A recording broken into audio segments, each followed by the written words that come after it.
Order number 3, messages. Order number 4, petitions. Order number 5, papers. Order number 6, notices of motion. Order number 7, questions and statements. Honorable members, allow me to reorder the order paper. We will move to order, instead of going to order number 7 now, let's go to order number 8, followed by 9, then 10, then we'll come back to order number 7. You may announce order number 8. Order number 8, procedural motion, exemption of business from the provisions of Standing Order 43.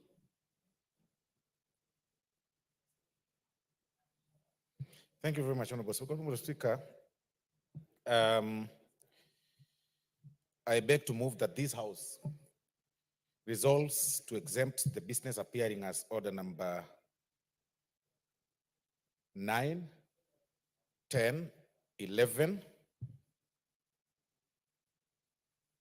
and 12 in today's order paper from the provision of Standing Order number 43, being a Wednesday morning, a day allocated for business not sponsored by the majority party leader, of course, or minority party, or business sponsored by a committee. Honorable Speaker.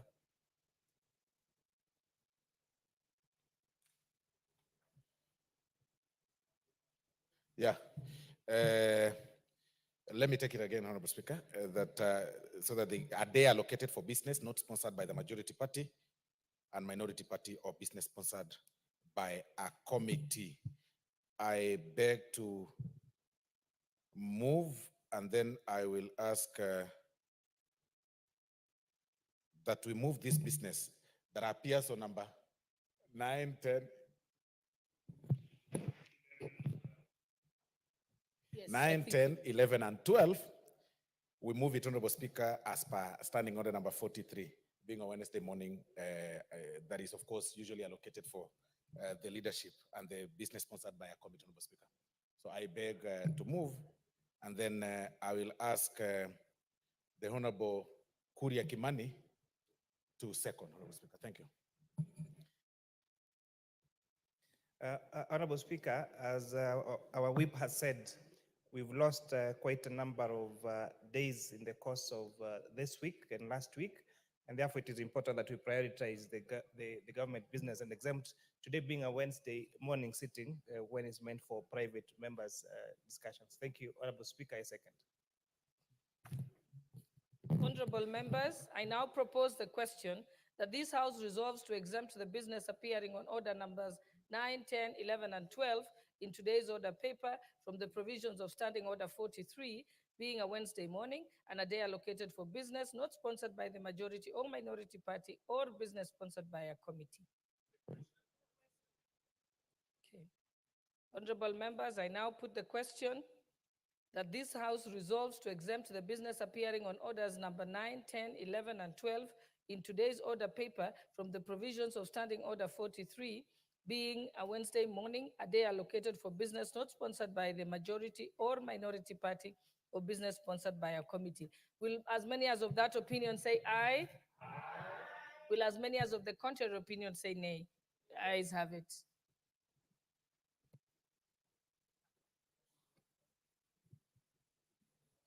Order number 9, motion. Consideration of Senate amendments to the Division of Revenue Amendment Bill, National Assembly Bill number 38 of 2024. Question to be put. Honorable members, I now put the Senate amendments to the Division of Revenue Amendment Bill, National Assembly Bill number 38 of 2024 be now considered. Will as many as of that opinion say aye? Aye. Will as many as of the contrary opinion say nay? The ayes have it.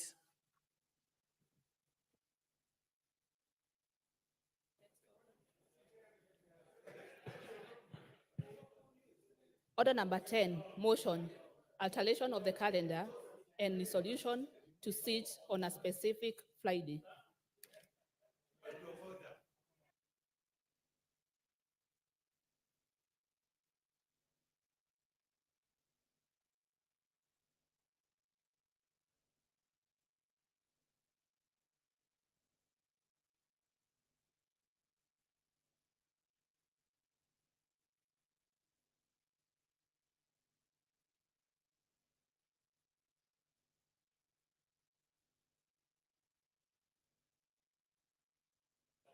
What is your point of order? Madam Speaker, yesterday I was on the...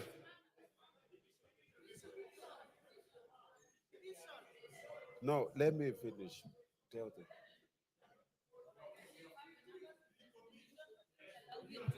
Let me allow him to. It's Ma- okay. Yes, ma- there's a division, so we'll go to vote. But let Madam me allow. Speaker, yesterday I was on the floor of the House when we were debating about motion number 9, and it was clear nobody supported this motion. I would beg you, I request you to repeat the question so that the members can make proper decision, Madam Speaker, on this matter. Thank you. Okay, honorable members, I think what I'll do is put the question again because it means that members didn't understand. Okay, honorable members, I now put the question that the Senate amendments to the Division of Revenue Amendment Bill, National Assembly Bill number 38 of 2024 be now considered. Will as many as of that opinion say aye? Will as many as of the contrary opinion say nay? The nays have it.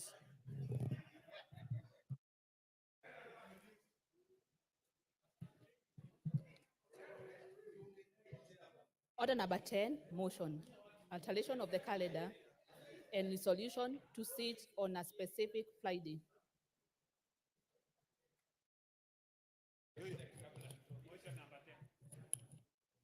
You can move motion number 10.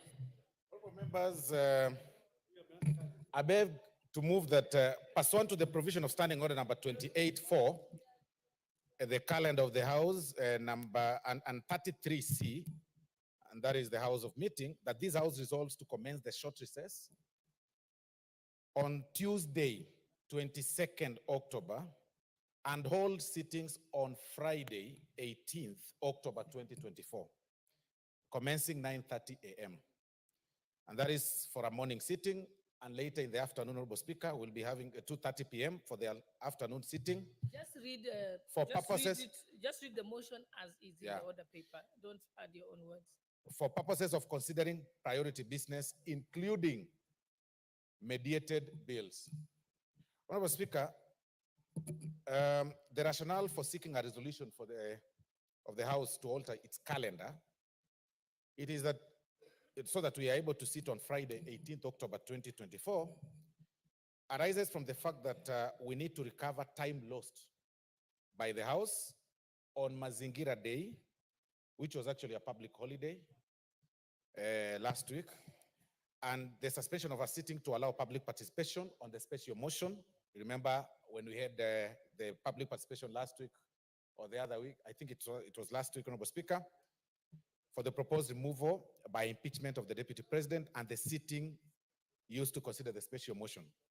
And also, Honorable Speaker, it is also due to the urgency to conclude certain priority business, pending before the House, pending in the House before we go for recess. And this includes, Honorable Speaker, the sugar bill, which is very crucial that we really need to dispense on, the water bill, and the division of revenue bill that we've that is also that of course is going to be referred for mediation as going by the voting this morning, Honorable Speaker, and any other mediated bills, Honorable Speaker, that are going to be received in the course of the week. Honorable Speaker, we'll also use the opportunity to list for second reading several individual private members' bills, and that is of course pursuant to Standing Order number 141. This bill currently, they total, they're actually 52 in number and are likely to lapse when the House proceeds for recess on 6th December, if not concluded for their second reading. And that is why it's very important, Honorable Speaker, for us to do that. And then there is also need to provide room for the House to consider any other urgent business, Honorable Speaker, that may arise requiring expedited considerations, Honorable Speaker. So I beg to move that, and I will ask the Honorable Emmanuel Wangwe to second.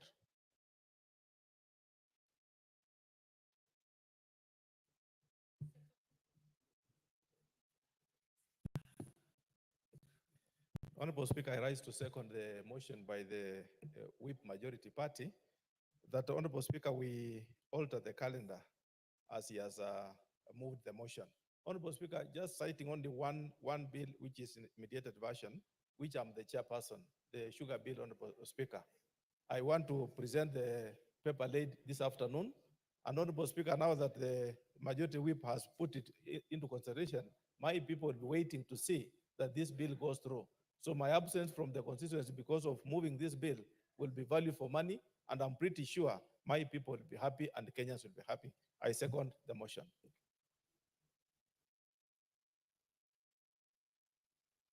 Now put the question, no, propose the question.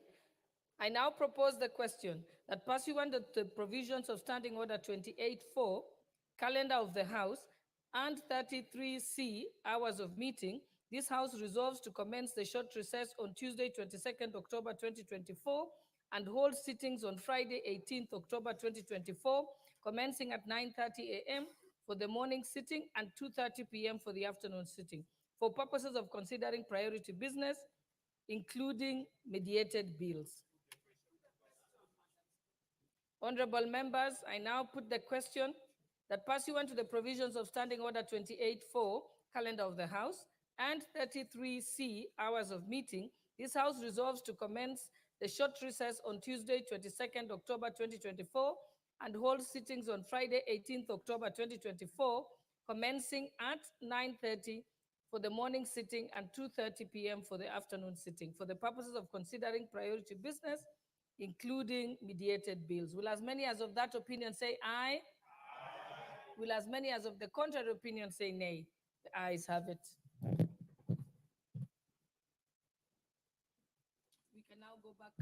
We can now go back to order number 7. Order number 7, questions and statements.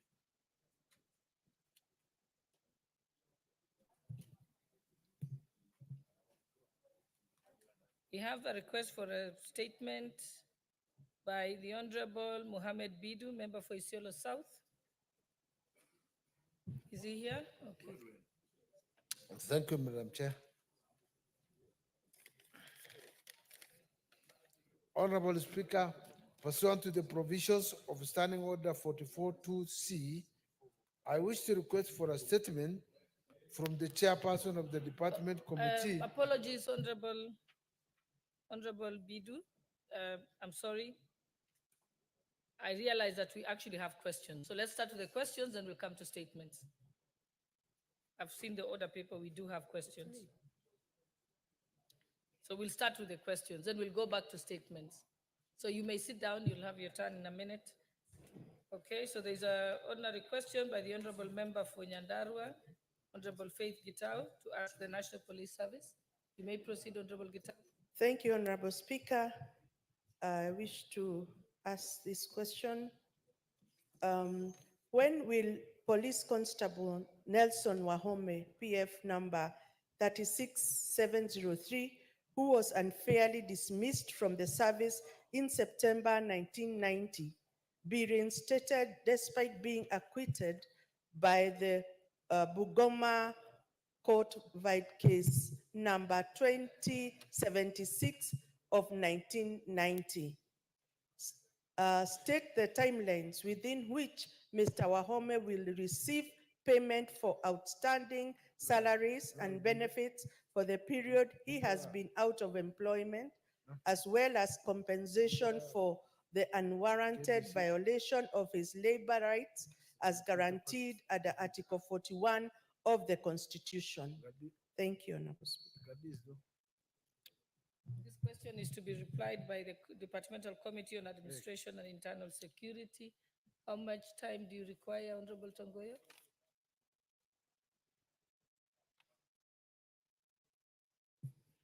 Considering that the House will be going on recess, possibly 2 weeks when we resume. Thank you. We now have a question from the Honorable Member from Mbeere North, Honorable Ruku. He's not here. So we'll skip the question, he loses the opportunity. And the next question is also by the same member from Bere North, Honorable Ruku. In the absence of the member, we shall skip those two questions. We shall now go back to statements. So Honorable Bidu, you can now make your request for a statement. Thank you, Madam Speaker. Honorable Speaker, pursuant to the provisions of Standing Order number 44, 2C, I wish to request for a statement from the chairperson of the Departmental Committee on Administration and Internal Security regarding the tenure and transfer of the Deputy County Commissioner for Garbatula in Isiolo South constituency. Honorable Speaker, the National Government Coordination Act 2024 provides for deputy county commissioner in respect of every sub-county, mandated with coordinating national government functions at the sub-county level. It is with great concern that I raise the issue of deteriorating security situation in Garbatula's Siolo South constituency and failure by the deputy county commissioner and his team of the area to adequately address the issue. Over the past 5 years, residents of Garbatula have faced rising cases of insecurity and have persistently appealed to the Deputy County Commissioner, Mr. Stephen Nyakundi, to address the issue to no avail. This issue has negatively impacted the social economic lives of the residents, including a 5-year closure of Bisanadi Primary School, Corbesa School, and Corbesa School as a result of unmitigated conflicts between feeding communities in the region. Just recently, the Ministry of Interior and National Administration announced transfer of deputy county commissioners, including that of Mr. Nyakundi. However, in a quick turn of events, his transfer was reversed, which makes this the 4th time this has happened in the last 7 years. Consequently, this has sparked public outcry as the residents believe that the deputy commissioner has failed to fulfill his mandated duties, particularly in maintaining peace and fostering cohesion within the sub-county level. Honorable Speaker, it is against this background that I request for a statement from the chairperson of the Departmental Committee on Administration and Internal Security on the following. Reasons for the repeated reversal of the transfer of the Deputy County Commissioner for Garbatula, despite demonstrable failure by the DCC to end the persistent insecurity in the region. Number 2, measures being taken to effect the transfer of the DCC of Garbatula in Isiolo South constituency and post replacement. And number 3, strategies put in place to enhance the transparency and efficiency of the transfer process of national government administrative officers to ensure that they are in a position to serve their assigned regions effectively. Thank you, Madam Speaker, for giving me the opportunity. Thanks.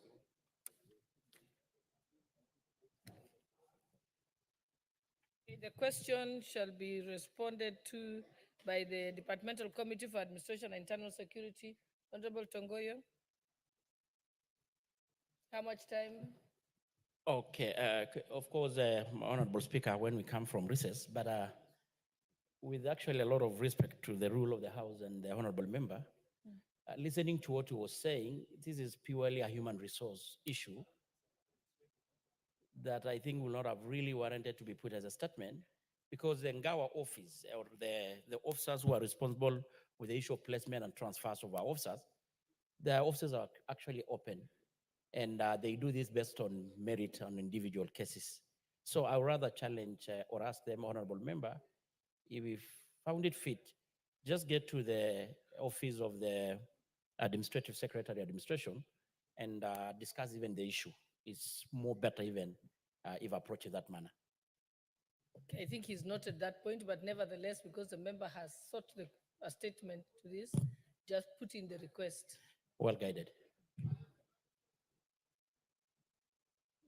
Yes, he's going to either have the committee will make sure they get the report, the response for you. So 2 weeks, Honorable Tongoyo? Okay, thank you. I know you don't have to wait after recess. You can actually send out, because the government is not on recess. So if you send out the letter today, then by the time we come back from recess, the response will be there. So you can't put the country in recess also. Thank you. The next question is by the Honorable Member, nominated Member Abubakar Talib.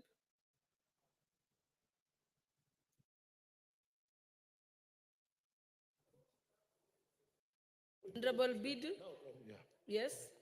I have tried to go to that office severally. 4 times the transfer has taken place. Honorable Professor, you're out of order. Allow him to proceed. Where do I go? Can I be given assurance, Madam Speaker? Honorable Member, I've already ruled that the chairperson will send out the letter today or tomorrow. And then by the time we come back from recess, there should be a response. So it's sorted out. Thank you. What's your point of order, Honorable Russo? Thank you very much, Madam Speaker. Madam Speaker, I respect your ruling on this matter. But as the Honorable Chair has already affirmed, this is a human resource issue. And what the Honorable colleague is saying is this particular DCC has overstayed in that area. And as a result, the citizenry are up in arms, complaining. And that is why some things are administrative. They don't have to come to the floor of the House. But I believe as a committee, we will also pursue so that it doesn't really waste the time of the House when it can be done by the ministry. Thank you, Honorable Speaker. Okay. Honorable Member, that's a point noted, but let's allow the relevant State Department to do that response to the member, not yourselves. Now you're acting like the State Department. I think if the member wants the response from them, I think that's a good point, especially if it's been pending. So let's move to the next request for statement by the Honorable nominated Member Abubakar Talib. Thank you, Honorable Speaker. Honorable Speaker, pursuant to the provision of Standing Order 44-2C, I rise to request a statement from the Chairperson of Departmental Committee on Finance and National Planning regarding the abrupt termination of operation by Direct Line Assurance Company Limited. Honorable Speaker, on 10th September 2024, Direct Line Assurance Company Limited announced the immediate cessation of its insurance business operation. In the announcement, the company stipulated that any further transaction must be conducted through its original shareholders. This development has raised significant concerns about the stability of the insurance sector and the welfare of policyholders across the country. Furthermore, it has created widespread confusion and uncertainty in the market, potentially affecting thousands of policyholders and the broader public. Honorable Speaker, it's against this backdrop that I request for a statement from the Chairperson of the Departmental Committee on Finance and National Planning on the following. Provide a comprehensive report on the current status of Direct Line Assurance Limited, including detailed information on its ownership, shareholding, and number of policyholders. Clarification on legal status and validity of insurance policies issued by Direct Line Company Limited, particularly on the coverage and protection to vehicles and passengers in the event of an accident. Plans put in place to ensure that claims made by motor vehicle owners insured by Direct Line Company Limited are processed. Measures being taken to ensure that all vehicles with valid insurance covers from Direct Line Assurance Company can operate without hindrance for the duration of their policy validity and plans put in place to prevent future cases where the financial instability or closure of an insurance company could adversely affect the operability of insured vehicles and the safety of passengers. Thank you, Mr. Chairperson for the Departmental Committee on Finance and National Planning. Thank you very much, Honorable Speaker. And from the onset, I would like to thank the Honorable colleague for bringing this matter to the attention of this Honorable House and to the attention of our committee. I know this is a matter of public concerns where several people are taking insurance coverage, but when it comes to the time to be compensated, then that challenge exists. And Honorable Speaker, without preempting maybe what the committee will do, the situation that's happening with direct line insurance is very unfortunate and should not happen in the first place.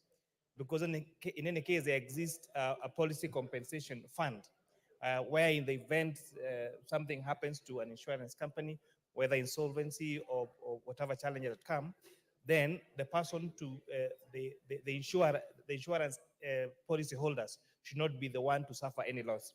And therefore, they be given the short time of recess. In another 3 weeks, we should be able to come back with a response to this Honorable House, hopefully to the satisfaction of the Honorable Member. Thank you, Honorable Speaker. Thank you. And now we go to the request for statement by Honorable Joyce Kamene, member for Machakos County.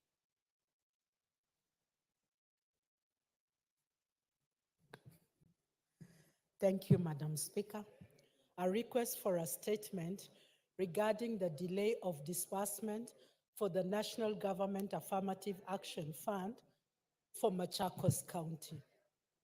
Honorable Speaker, pursuant to the provision of Standing Order 44-2C, I rise to request for a statement from the chairperson of the Department Committee on Social Protection regarding the delays in disbursement of the National Government Affirmative Action Fund, GAF, for Machakos County.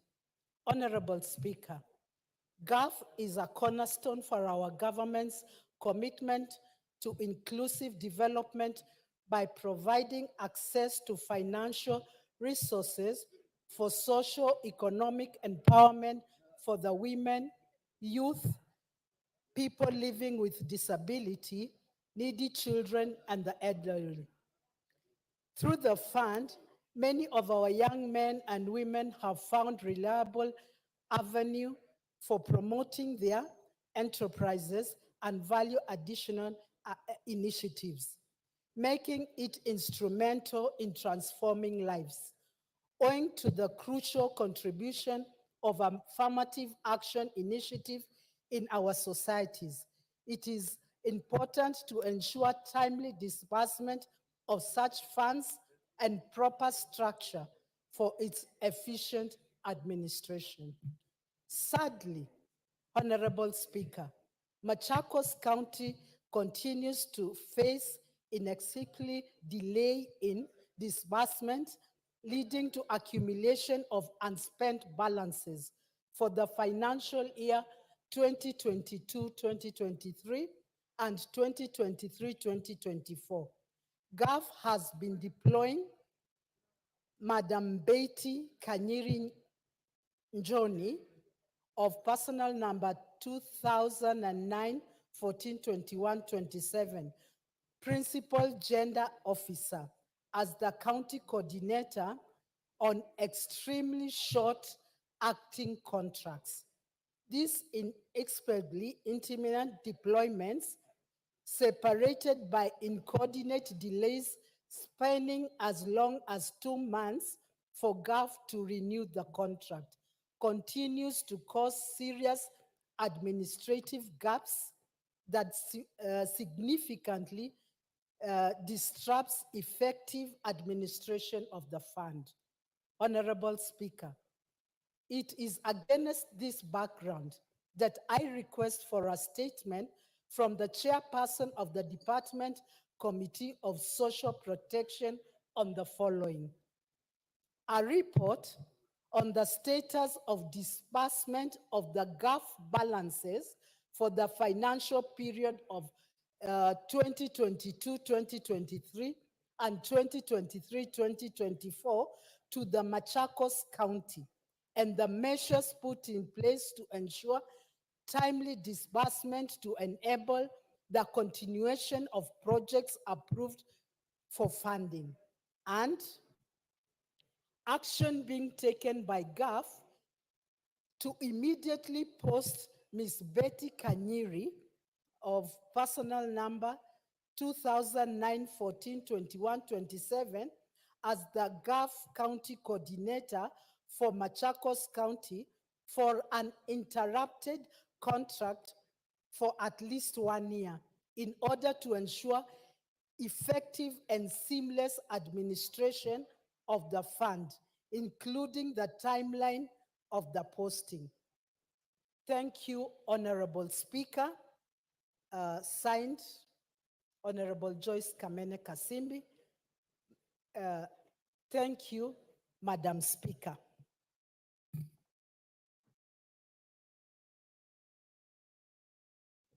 Thank you very much, Honorable Kamene. This question is referred to Committee on Social Protection. Is the chair in the House? In the absence of the chair, the vice chair? In the absence of the vice chair, then I would like to pass this to the leadership. When can the Honorable Kamene get a response?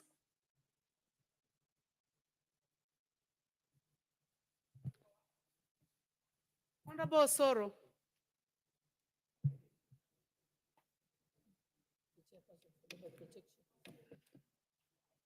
In the absence of the chair and the vice chair, Social Protection Committee, to which this question by the Honorable Joyce Kamene is referred, I would like you to tell us when she can get a response. Thank you very much, Honorable Speaker. Honorable Speaker, I commit to whip the chair of the relevant committee, and I promise that with my push, we'll be able to get the answer once we resume back from recess. That should be about 2 weeks from now. Honorable Kamene, is that acceptable to you, the first week when we come back from the recess? Chair, Madam Speaker, I wish we'd have gotten an answer in the next 24 hours because we'll be going for recess, and these are balances that are within the headquarters of GAF, and I'll be at the ground, nothing doing, without even a coordinator, and you can easily remember that we had gone for another recess. I had nothing to do in the ground because we do not have these funds, and funds are available and they're at the GAF headquarters. Can I please get a better answer? Thank you. Well, Honorable Kamene. Yes, do you want to respond to the Honorable Kamene? Yeah. Honorable Speaker, I am just holding brief for the chair. I really do not want to make a commitment, Honorable Kamene, that I won't deliver. Please indulge me and allow me to push the honorable member to be able to do the response in just 2 weeks. It is not very long, Honorable Kamene. Immediately after we go for recess, you'll find a lot of other engagements with the great people of Machakos, and I'm sure you'll be so much committed, and you'll utilize the funds in the long recess that will be going just after we resume back. Can now be doing the capacity building and all the other things. Thank you very much, Honorable Kamene. Thank you, Honorable Well, Speaker. before I go to Honorable Kamene, what is out of order member for Tiati? Madam Speaker, while I appreciate Honorable Soro giving responses here on behalf of the chair, I am finding it difficult to understand the role of Honorable Soro. Madam Speaker, Honorable Soro is a majority whip. And a few minutes ago, the majority leader was here. What role is Honorable Soro playing in this house? So I want to ask you, Honorable Member for Tiati. Can we be told What is happening? out of order, Honorable Kamket? What role What is out of order? is Honorable Soro playing? The majority leader has been around, and it looks like the Honorable Soro is acting majority leader. I do not know what's happening. Can you explain to us what is happening in the leadership of the assembly? Well, Are there changes that we do not know about? Can we be informed of what is happening? what is out of order then? We want to know whether there are changes in the leadership, Madam Speaker, because the majority leader is here. Well, there's nothing out of order, Honorable Kamket. For sure, there is nothing out of order. And I was able to watch the body language of the member for Machakos as she was being engaged by the Honorable Soro. And I would like to request for your patience that you get the answer in 2 weeks so that you don't get commitments that are not possible, especially when we are on recess. Thank you, Honorable Member for Machakos. Next. The Honorable Abdul Haro, please proceed with your question. Honorable Speaker, pursuant to the provisions of Standing Order 44.2C, I wish to request for a statement from the chairperson of the Departmental Committee on the Tourism and Wildlife regarding the increase in wildlife attacks in Mandera County. Honorable Speaker, over the past 5 years, Mandera County has witnessed an increase in human-wildlife conflicts. Many residents and their livestock have fallen victim to attacks by crocodiles, hyenas, and snakes, which has in turn caused physical, emotional, and financial devastation to the affected families.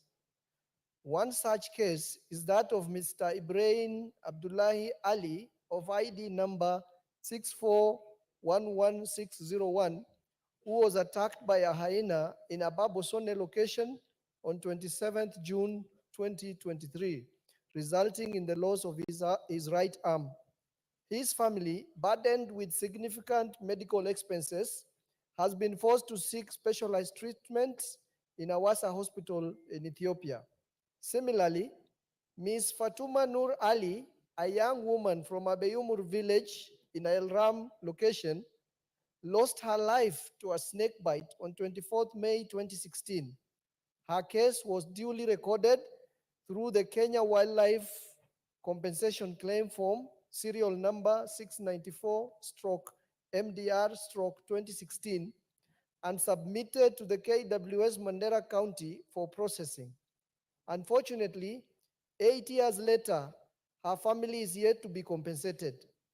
These incidents underscore a need to address and safeguard the well-being of residents of Mandera County. Honorable Speaker, it is against this background that I request for a statement from the chairperson of the Departmental Committee on Tourism and Wildlife on the following. 1, a comprehensive report on the support being provided to Kenya Wildlife Service to ensure prompt responses to distress calls in Mandera County. 2, a report on the immediate and long-term measures that the government has put in place to mitigate the recurring human-wildlife conflict in Mandera. 3, an update on the compensation status for the families of Mr. Ibrahim Abdullahi Ali and Ms. Fatuma Nur Ali, including specific timelines for the settlement of their claims. And 4, measures put in place to streamline and expedite the compensation process to ensure timely and fair compensation for all victims of wildlife attacks. Thank you, Honorable Speaker.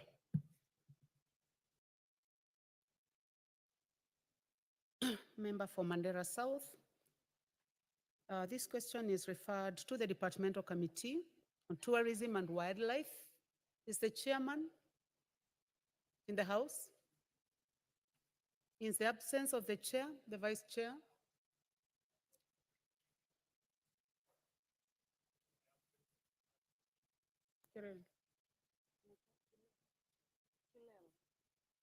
I see a hand from the Honorable Kilel. I would like to pass it to the House leadership.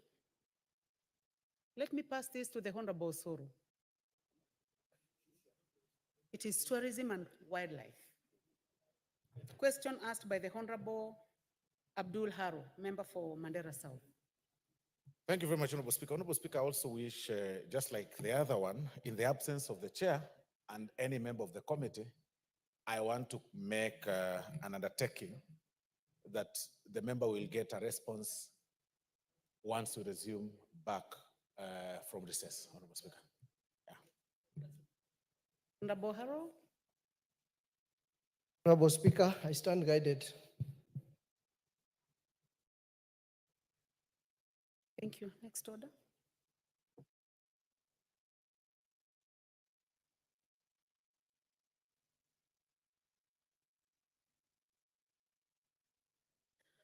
So now, honorable members will go to the Honorable William Kamket, member for Tiati.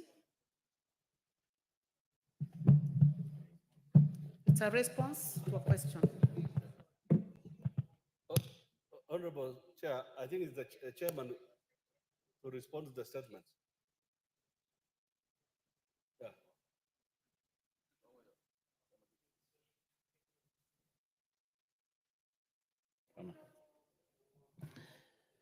Yeah. Thank you so much, Honorable Chair.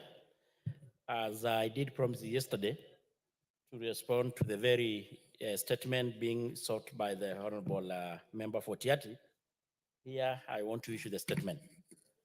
Honorable Speaker, the member for Tiati constituency, Honorable and the only one, William Kamket, had requested a statement regarding the review of scheme of service for the appointment of chiefs and assistant chiefs in marginalized areas.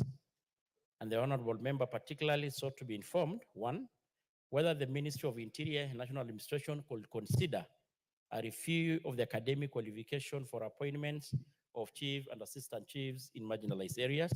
Two, whether the ministry could consider experienced individuals from the respective location and sublocation in the recruitment of chiefs and assistant chiefs on the basis of affirmative action.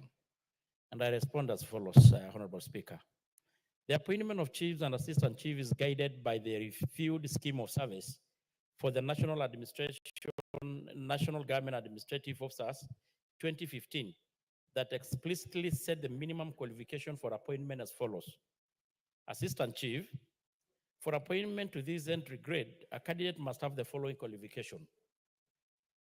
Have a Kenya certificate, secondary education, KCSE, mean grade of C-, or its equivalent from a recognized examining body. Be not less than 30 years of age. Be a resident of the particular sublocation.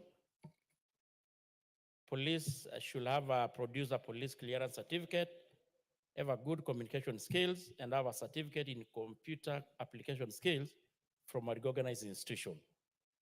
Honorable Speaker, for the position of the chiefs, to be appointed to this entry grade, a candidate must have the following.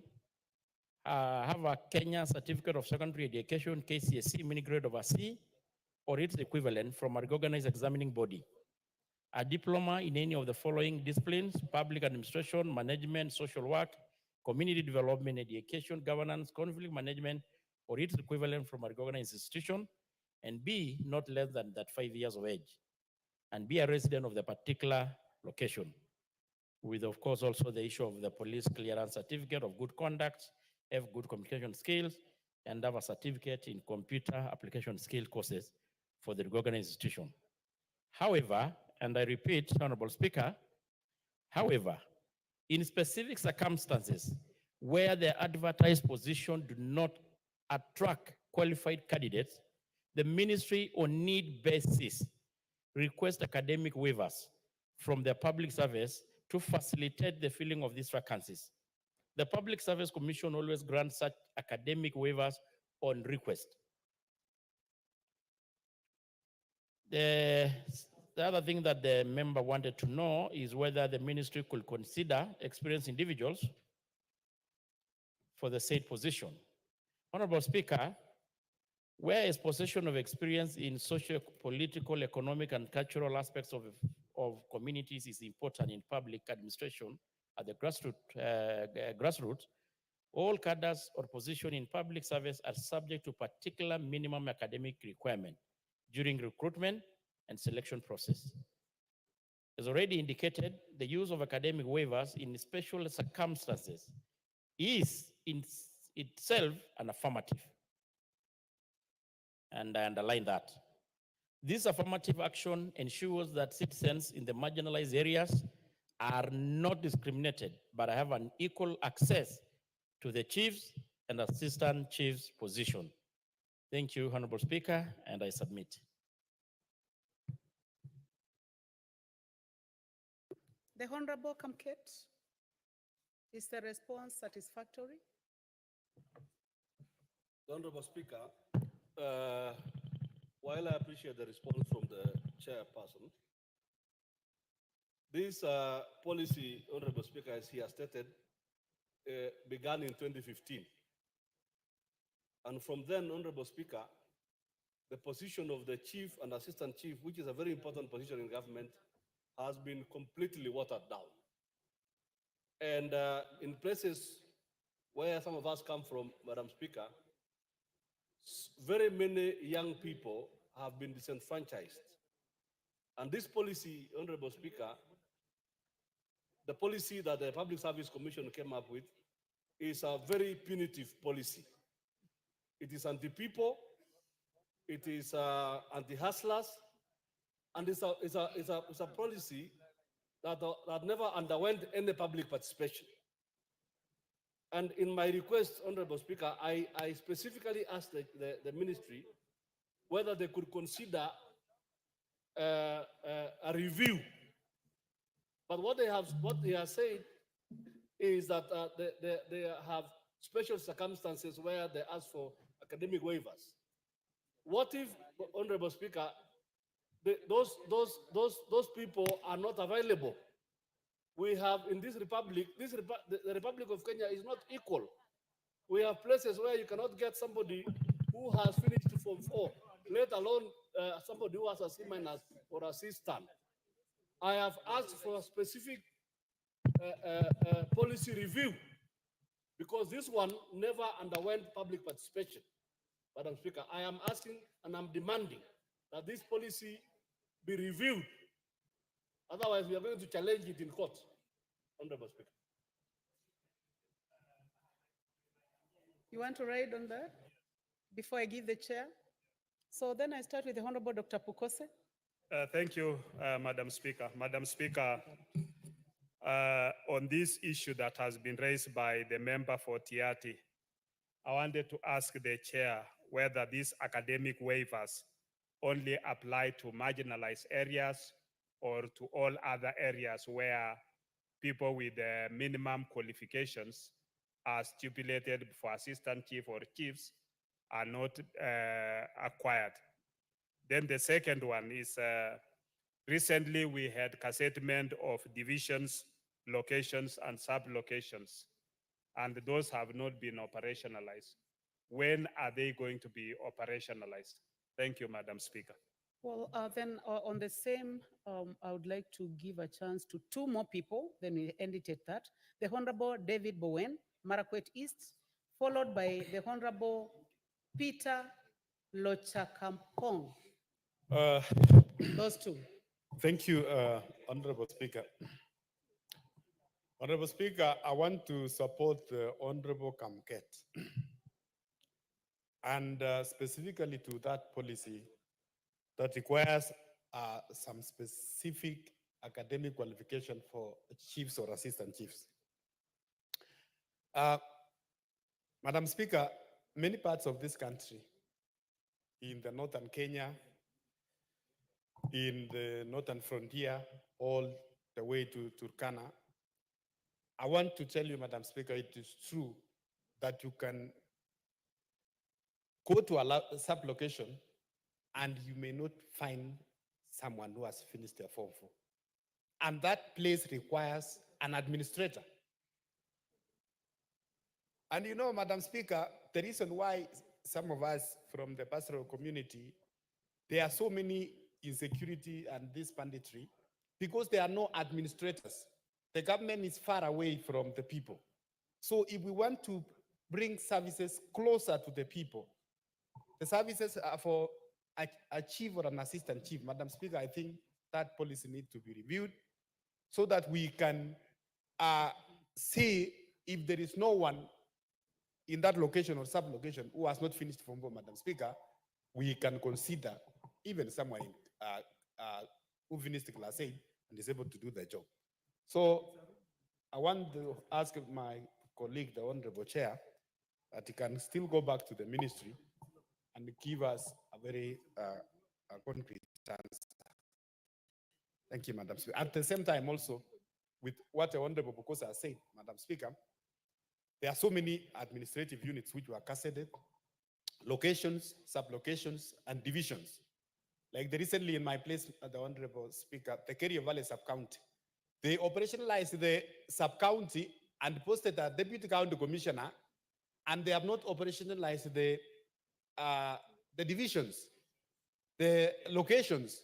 So you have a deputy county commissioner who is without the assistant county commissioners, who is without chiefs. How is he going to operate?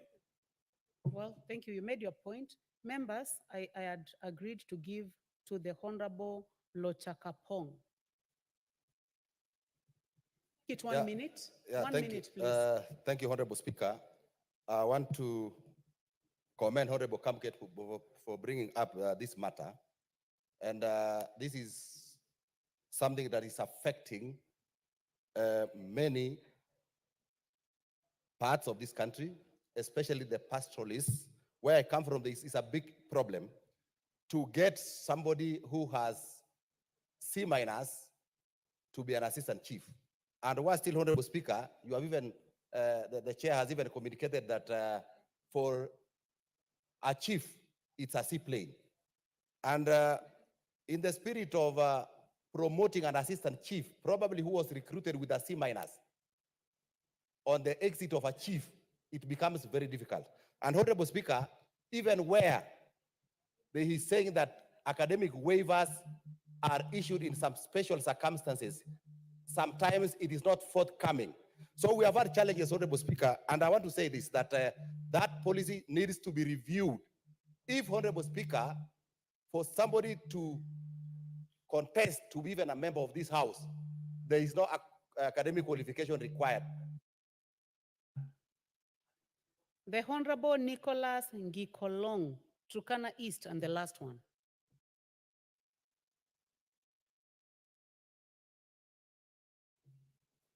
Thank you, Madam Speaker, for giving me this chance to support the statement by Honorable Kamuket. Madam Speaker, this issue of chiefs and the assistant chiefs in those marginalized areas, it is really something which is supposed to be looked at by the Ministry of Interior. Madam Speaker, I am a son of a chief, and I'm in this house because of the reward the people of Turkana gave me because of my dad. The job you did in that place, and that's why I'm here, the member of parliament. Madam Speaker, my dad, he was just a mayor pastoralist, and he was given that position. And he did a good job, and that's why the people of Turkana reward me because of the good job my dad did. Where is this issue of the C- or the seaplane coming from when we want to recruit a chief? Madam Speaker, this policy is supposed to be reviewed so that everybody can be given a chance. When we talk of those places, we don't have even schools in some areas. How can we get a C- in those areas when we don't have a school in those areas? And there is also in the same policy,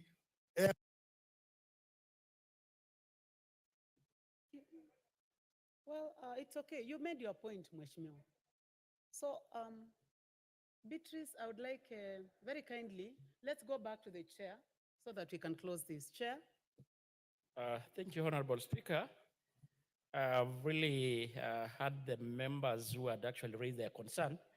And Honorable Speaker, I know that the subject matter is a very, of course, elicited a lot of interest across across the House and even in the nation.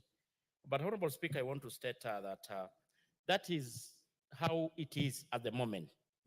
And I think we had actually laid it very clear that the issue of waiver is applying.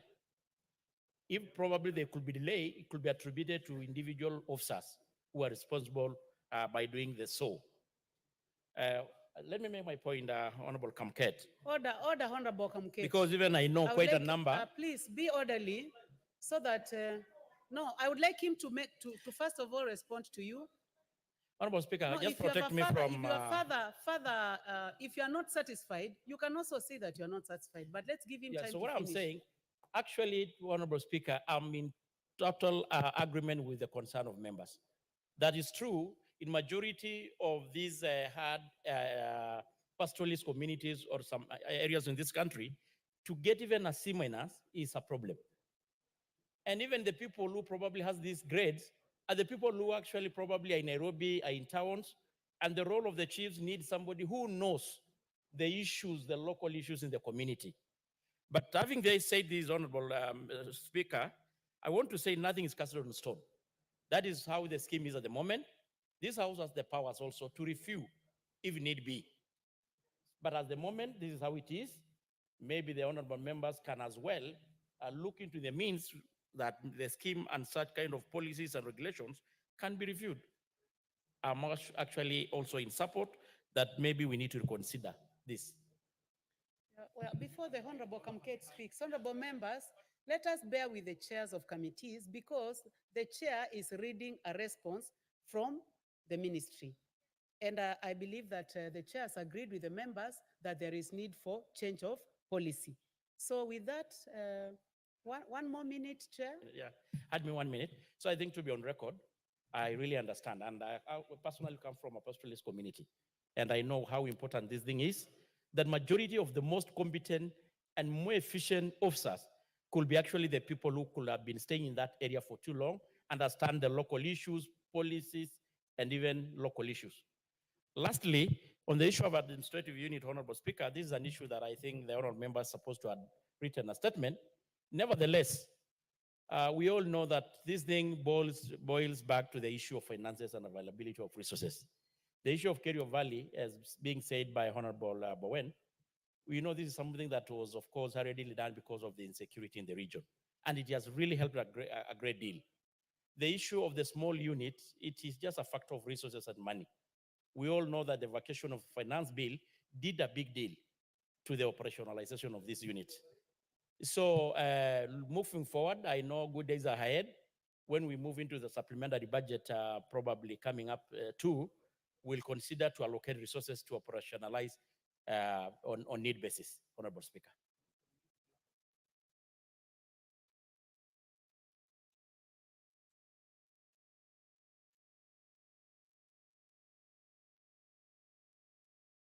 I would like you to be on record.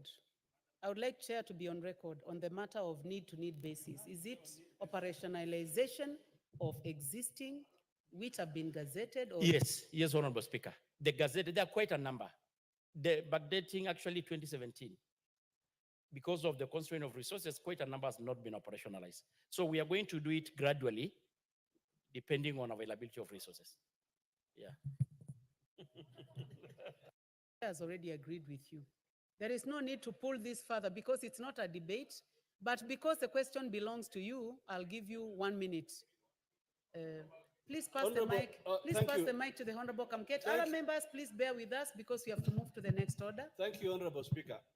Honorable Speaker, we have an interesting situation here. The chair himself does not believe in the answer, in the reply he has brought to the House. The chair agrees with me and agrees with the rest of the members that this policy needs to be reviewed. So now, why does he bring a statement to the House that he does not even believe in it? So, Madam Speaker, may I request, Madam Speaker, if this was a regulation, we would have looked for ways of repealing it. But this is a policy that is done by the ministry. Would I be in order, Madam Speaker, that you make you order this chair to call for a meeting where the cabinet secretary, the Public Service Commission appears before the committee, and then we come and address this matter holistically. Because as it is now, even the chair does not believe in the statement he has brought. He agrees with me. Chair. for Honorable Kamke to say that I don't believe in what I'm reading. That is, of course, very wrong. What I've said actually the concern of the members from the pastoralist community, where I personally also come from. I really totally in agreement with the concern they are raising. What I had also said to be on record, that nothing is cast on stone. Police can be reviewed depending on merit and when on need base. So that is exactly just what I said. And the honorable member is a senior, you are a ranking member in this house, and you know the procedures. You know if there are need to review the regulation and policies and the scheme of service. So you have made your point as guided by the speaker. We are going to, of course, able to scale it up and see, because it has to be between the ministry and the public service, which actually is the custodian of the schemes. Thank you, Chair. I would like you to take a seat. I would like Honorable Kamket to take your seat. So then, honorable members, I order that this matter be discussed further by the Committee on Administration and Internal Security. In this committee, the Cabinet Secretary or the PS, if the Cabinet Secretary decides that the PS be there, but also Public Service Commission to be there, and then let this matter be discussed by the committee. So thank you. Honorable Kamket, you please take your seat.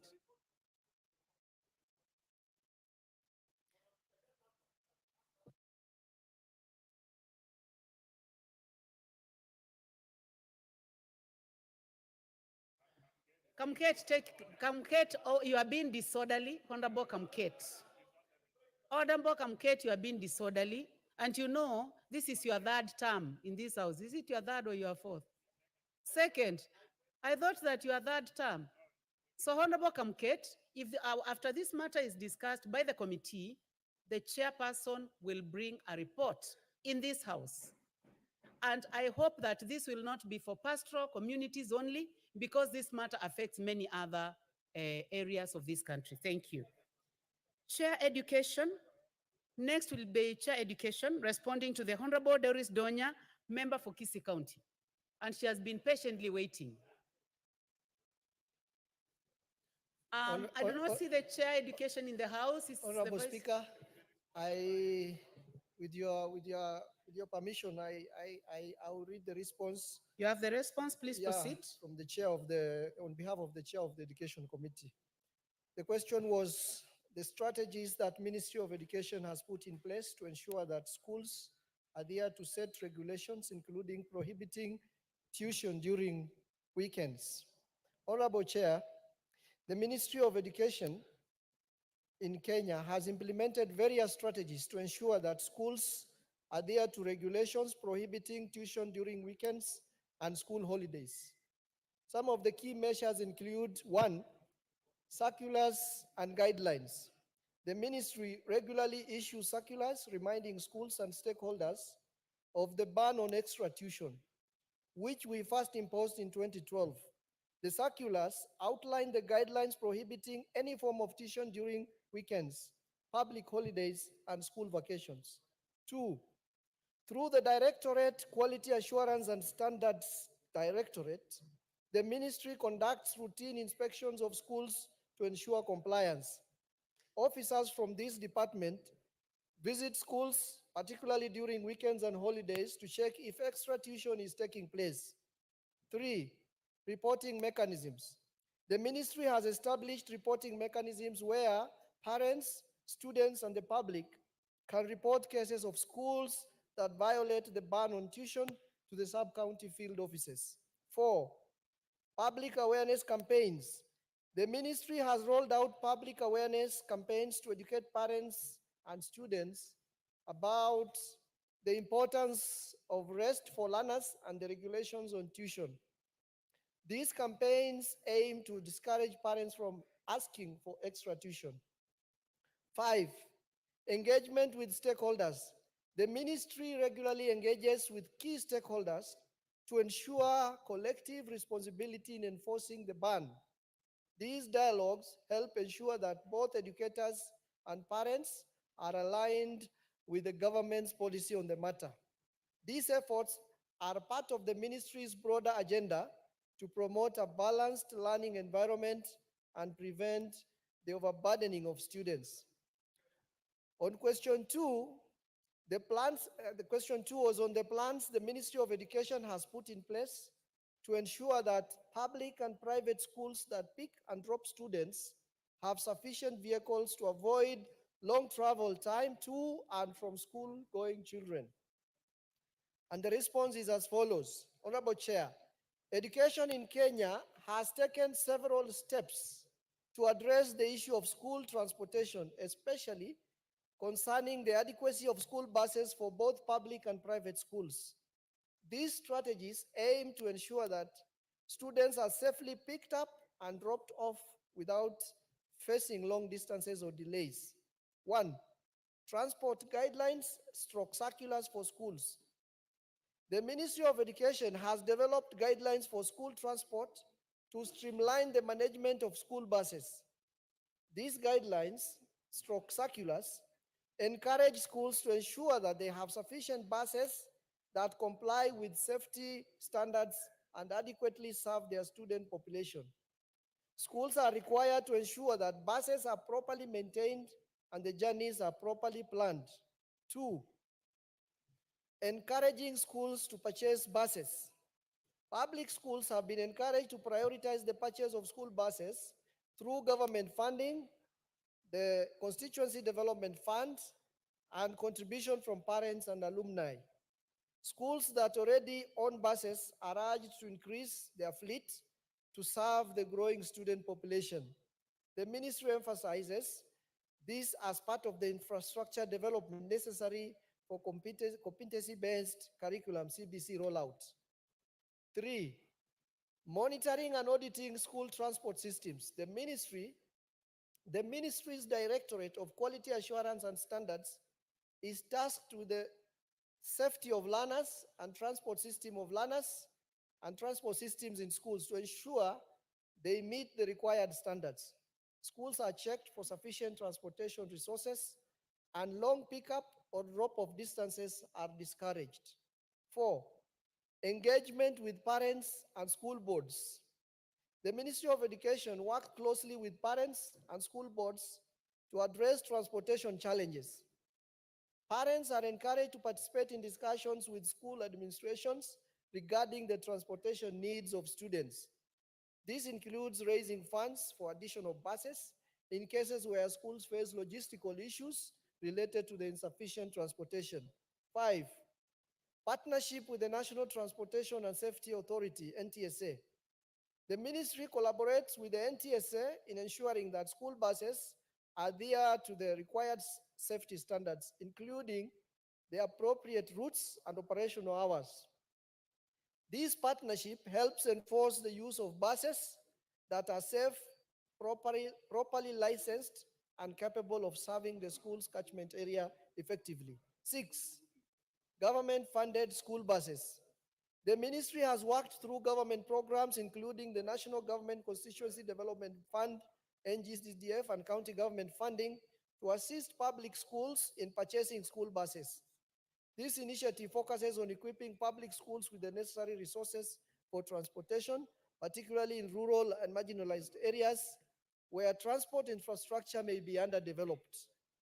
NGCDF has been instrumental in funding the acquisition of school buses in numerous constituencies, with members of parliament actively supporting these initiatives. These buses are meant to serve students in areas where public transportation is limited, reducing the burden of long walking distances or the need for students to use unsafe or expensive alternative means of transport. Seven, transportation safety and capacity regulations. The ministry, in collaboration with NTSA, has implemented stringent rules regarding the capacity and operation of buses. These regulations mandate the school buses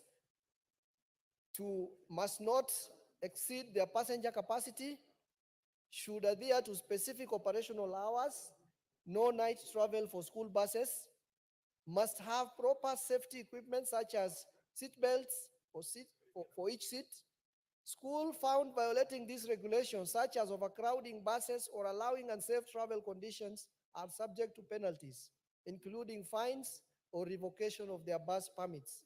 This ensures that the available buses are used to efficiently and safely reducing transport risks.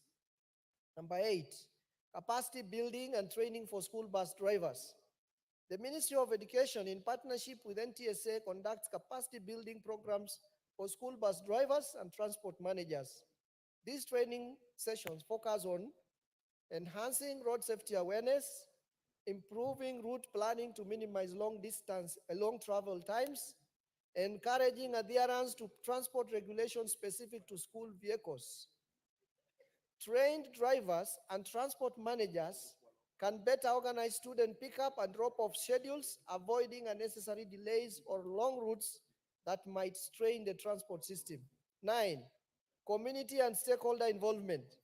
Schools are encouraged to involve the local community, parents, and alumni in solving transportation challenges.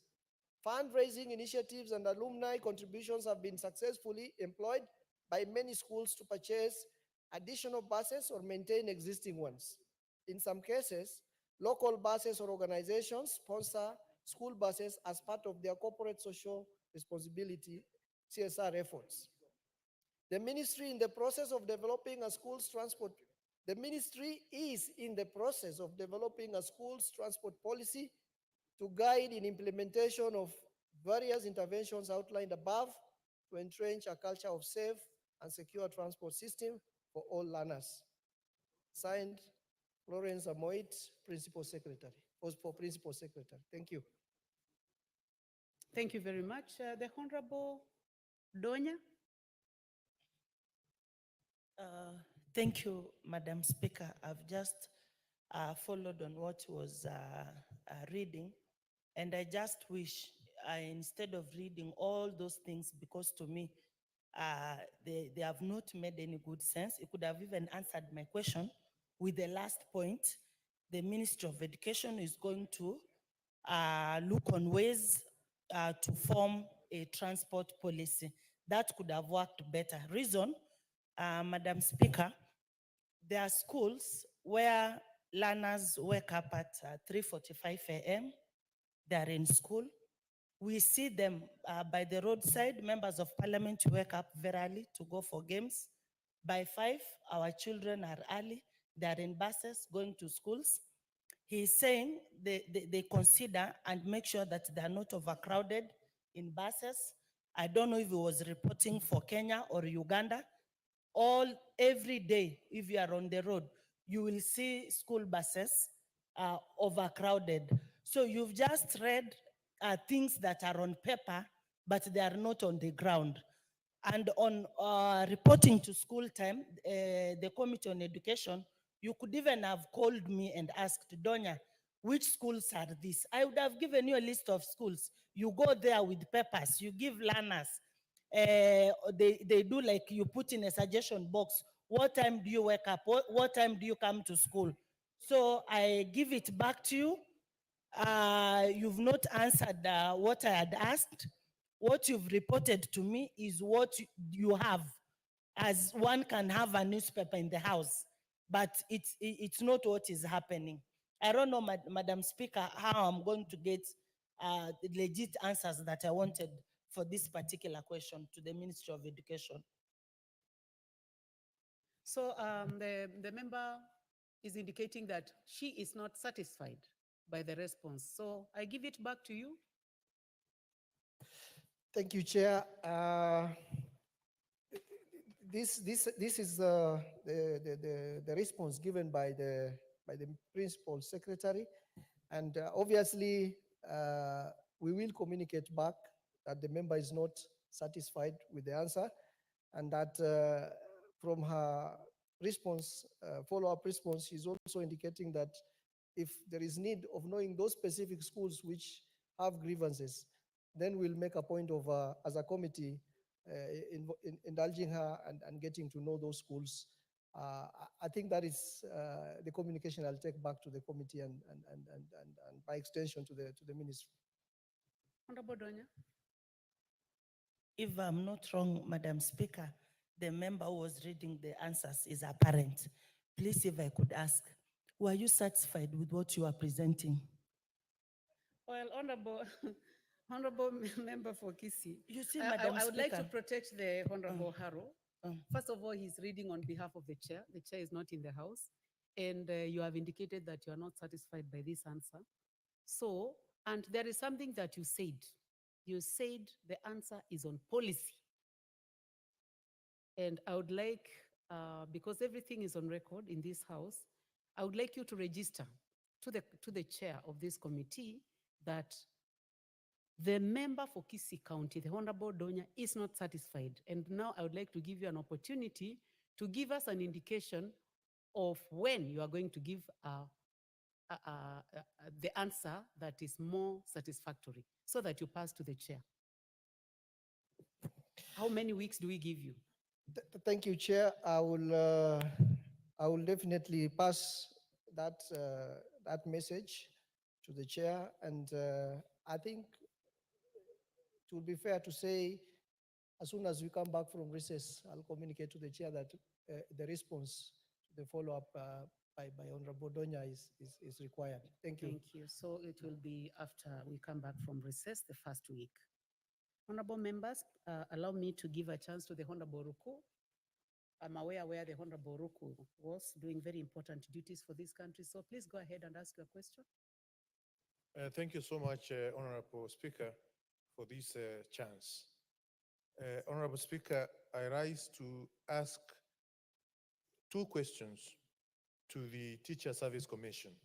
One, can the Teacher Service Commission outline specific measures in place to ensure that the teacher recruitment procedures are inclusive and provide adequate affirmative action safeguards to accord teachers from marginalized groups such as better community opportunity for equitable employment, particularly in the ongoing recruitment, in line with the fulfillment of Article 10(2)(b), Article 27(6), and Article 8 of the Constitution.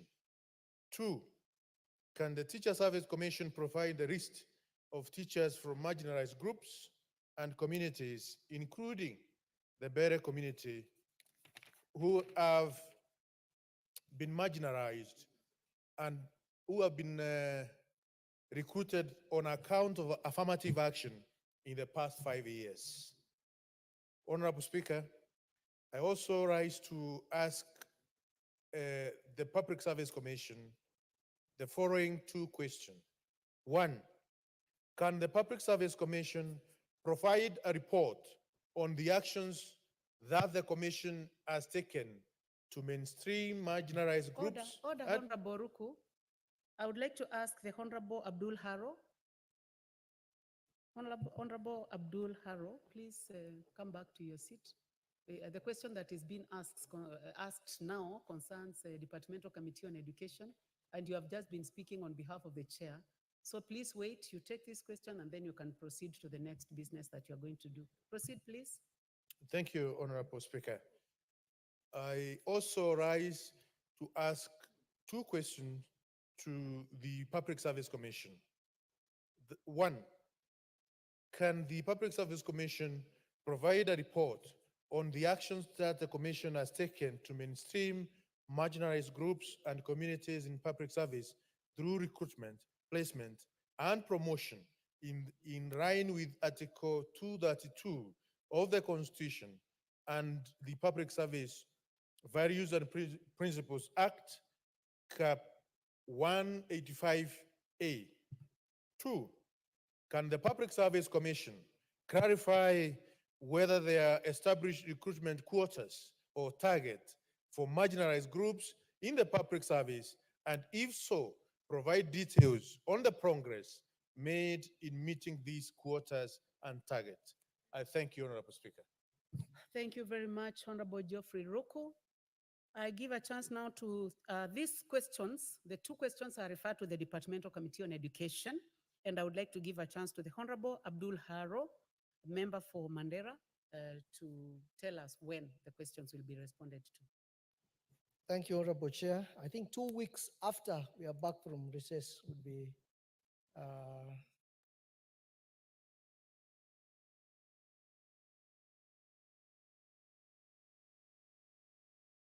raised? He has said, Honorable, 2 weeks? yes, af- that, After we come back from recess. yes, that's enough. Very good. Thank you, Honorable Speaker. Thank you. Thank you. Next order.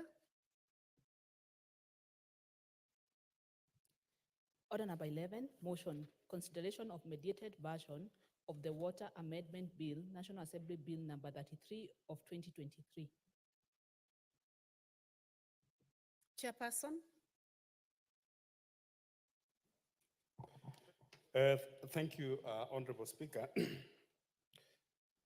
Honorable Speaker, pursuant to the provisions of Article 113, subsection 2 of the Constitution, and the Standing Order 153, this House adopts the report of mediation on the Water Amendment Bill, the National Assembly Bill number 33 of 2023, laid on the table of the House on Tuesday, 15 October 2024, and approves the mediated version of Water Amendment Bill, National Assembly Bill number 33 of 2023. Honorable Speaker, the Water Amendment Bill, the National Assembly Bill number 33 of 2023 was published in July 4, 2023, and read for the first time in 26th July of 2023. The bill was considered by the National Assembly and passed with amendments on 23rd August 2023, and thereafter referred to the Senate for consideration in accordance with the Article 110, subsection 4 of our Constitution. Honorable Speaker, pursuant to the Standing Orders 144, the National Assembly Standing Orders, and the Article 110, subsection 4 of the Constitution, the bill was forwarded for consideration by the Senate. The Senate considered the bill in accordance with the Senate Standing Orders and the Constitution and passed the bill with amendments on 2nd March 2024. Honorable Speaker, subsequently, the National Assembly considered and rejected some of the Senate's amendment to the bill on 30th April 2024. Consequently, pursuant to the articles of 112, Section 1, subsection B, and Article and the Constitution of 113 of the Constitution, the bill was referred to the Mediation Committee. Honorable Speaker, the Speaker of the National Assembly appointed members of the mediation on 13 May 2024 as required by the Standing Order 149, subsection 2 of the National Assembly Standing Orders, while the Speaker of the Senate appointed senators to the committee on 9th of May 2024 under the provision of Standing Order number 166, subsection 2 of the Senate Standing Orders.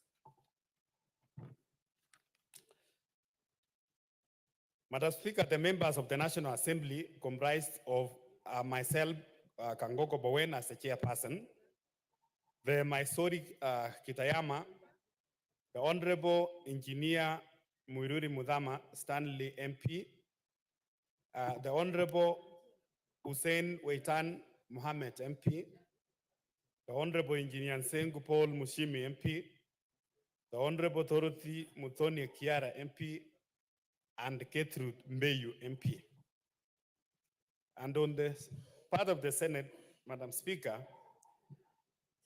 there were Senators John Muya Methu, MP, Senator Mariam Sheikh Omar, MP, Senator Jones Mwashushi Mwaruma, MP, Senator Agnes Kavindu Mudama, MP, Senator Beatrice Akinyi Okola, MP, Senator Steve Lelengwe Litumbesi, MP, Senator Wamatinga Wahome, MP. Honorable Speaker, the Mediation Committee began their sittings on Thursday, 19 September 2024, and pursuant to the Article 113, subsection 4 of the Constitution, the committee was required to agree on the version of the bill and table the report within the 30 days from the first sitting. Madam Speaker, the committee held a total of 5 sittings or 5 meetings, with the first meeting held on Thursday, 19 September 2024, and concluded the sitting on Wednesday, October 9th, 2024. The committee considered the clauses of the bill that were under mediation and subsequently agreed on the version of the bill, whose report has been tabled for consideration by the House, which I did actually, Madam Speaker, yesterday.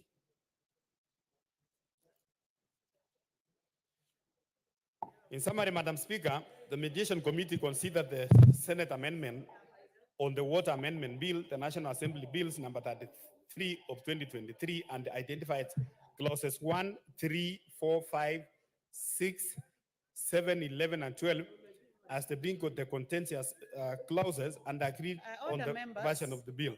Order, members, I would like you to reduce the levels of consultation. It's too high, so that we are able to hear the Honorable Chair.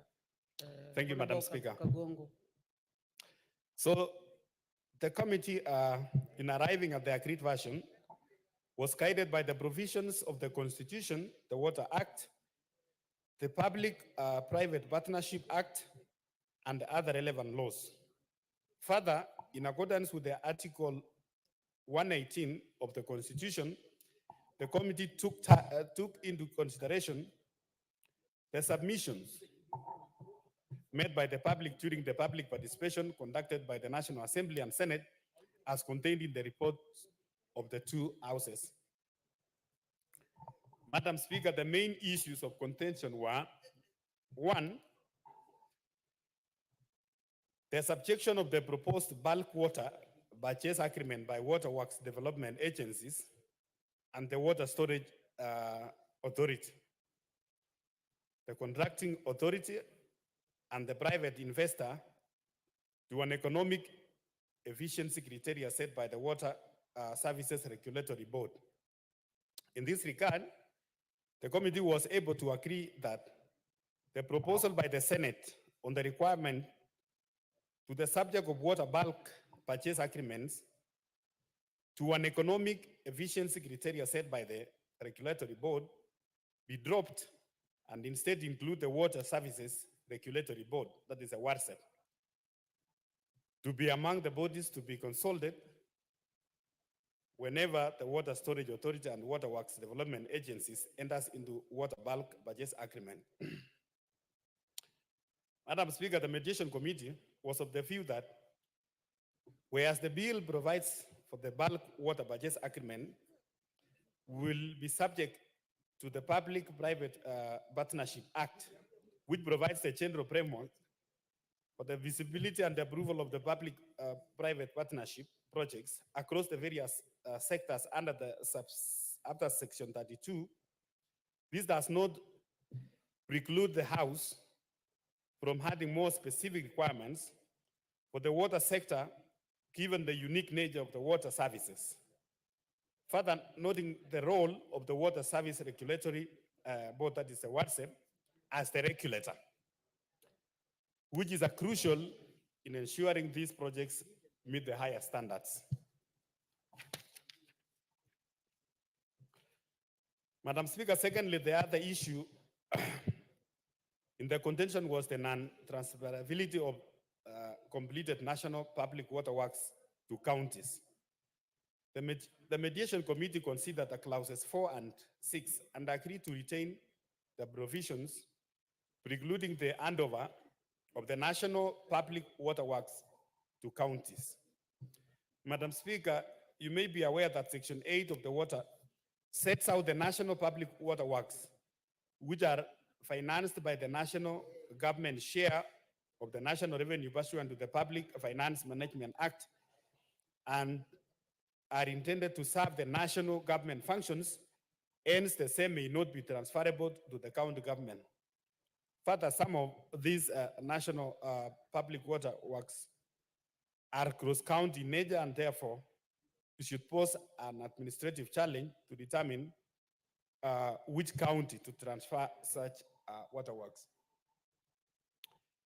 Madam Speaker, the third point is that the committee was also able to agree on the issue of the publication of standards to be set by the regulatory board on licensing of waterworks development agencies in provision of the bulk water services as proposed in clause 5 of the bill.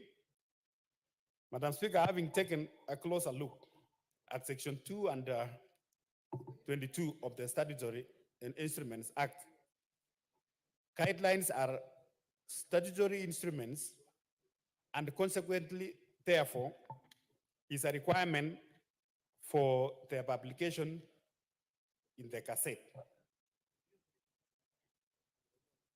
The fourth issue, Madam Speaker, is on clause 7 that provides for an amendment of section 72 on powers and functions of the regulatory board to additionally make tariffs for bulk water services. The committee agreed on a revised version of the clause, which was generally correcting a drafting error and harmonizing the provisions with the existing provision of the Act. The committee agreed to separate the WARSEP authority to evaluate and recommend the water and sewerage tariffs for water services providers from the authority to evaluate and recommend bulk water tariffs for the waterworks development agencies.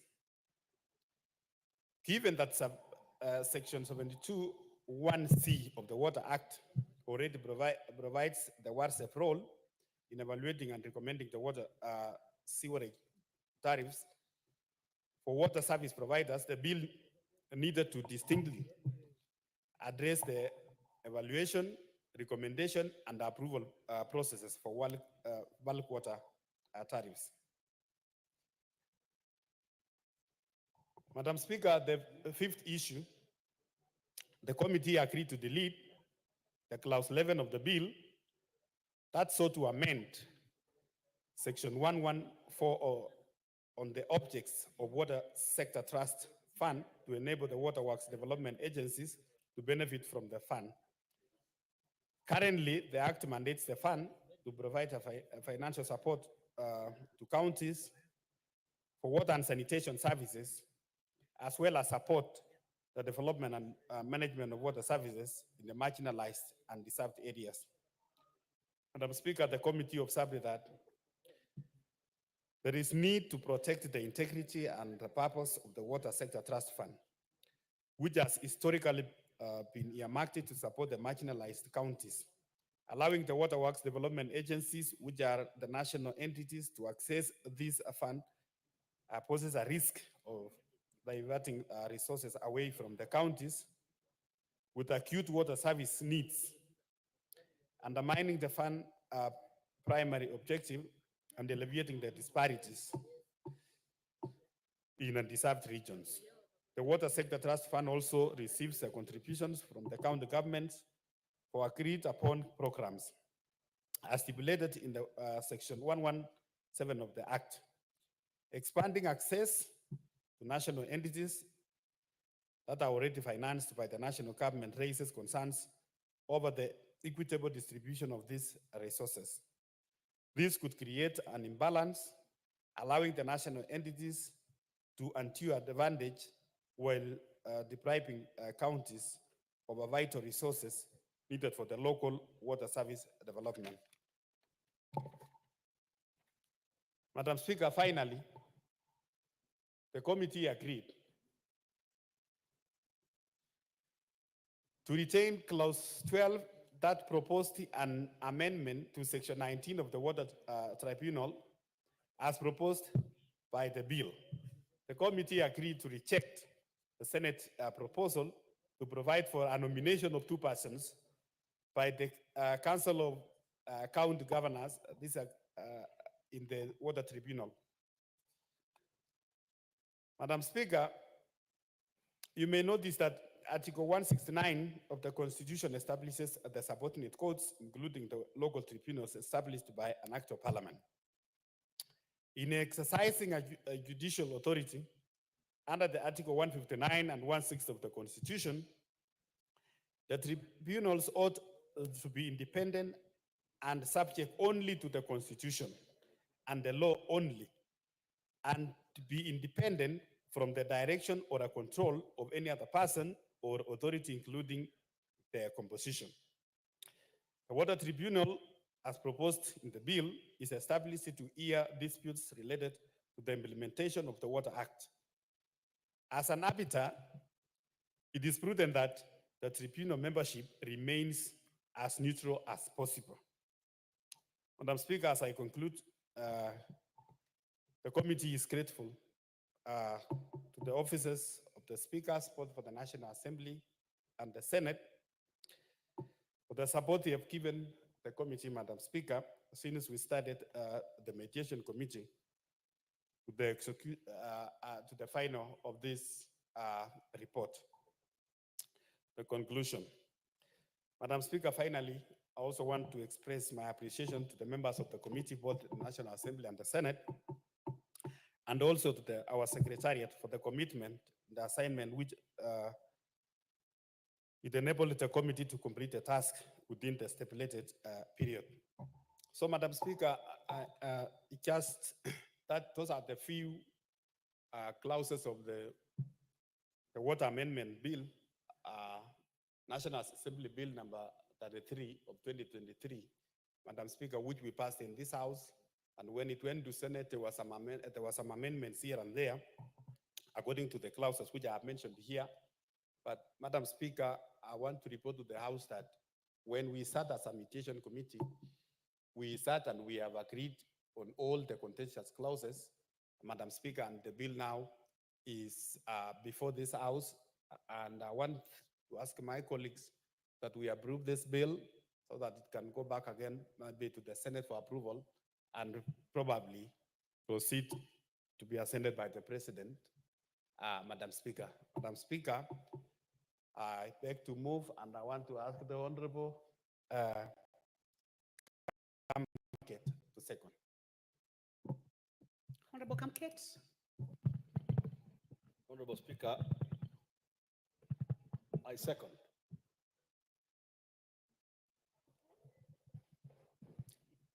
Thank you, Honorable Kamket.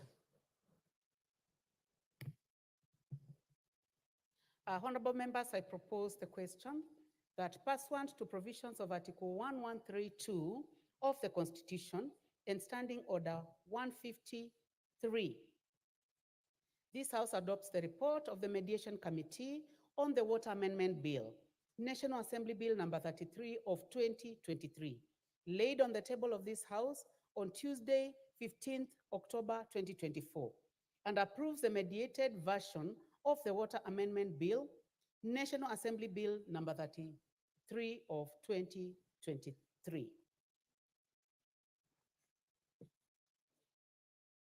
Honorable members, if you're interested in debating on this, please hit the intervention button.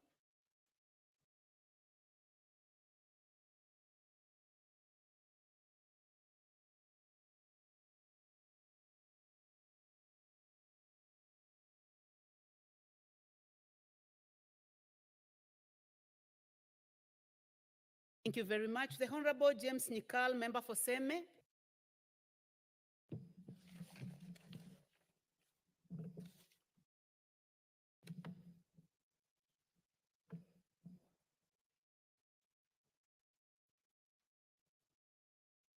Kindly pass the mic to the member for Seme, the Honorable Dr. James Nikal. Let me use this one.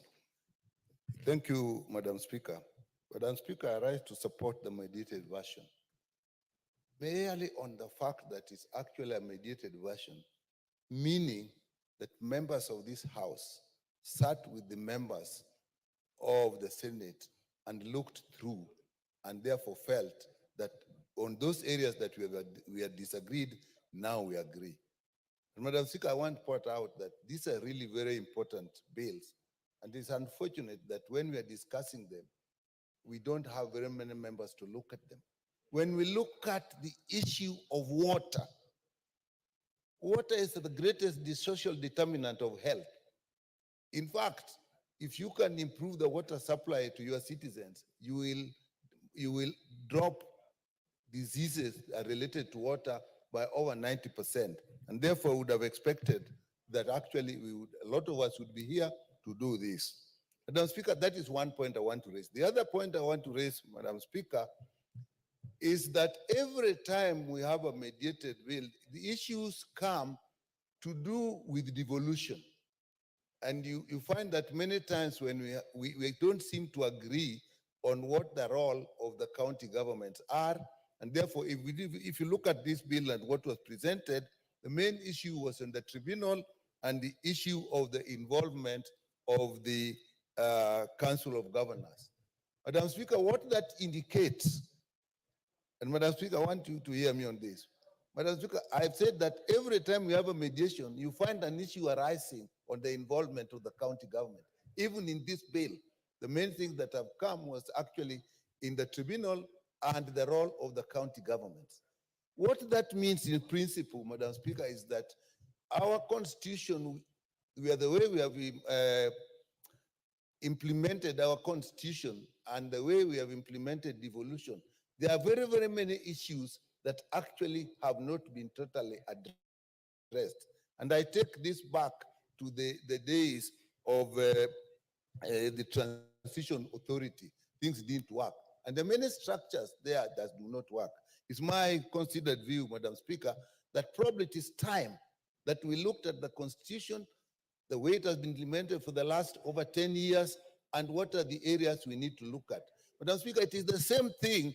The next thing we're going to talk about is the division of revenue bill. And again, when people go to discuss the division of revenue bill, Madam Speaker, I'm not discussing that, but often they come here and say, now I understand the needs of the county. How is it that when we are discussing something at the initially, we do not understand the needs of the counties? And now when we go into negotiation, then we understand the needs of the county.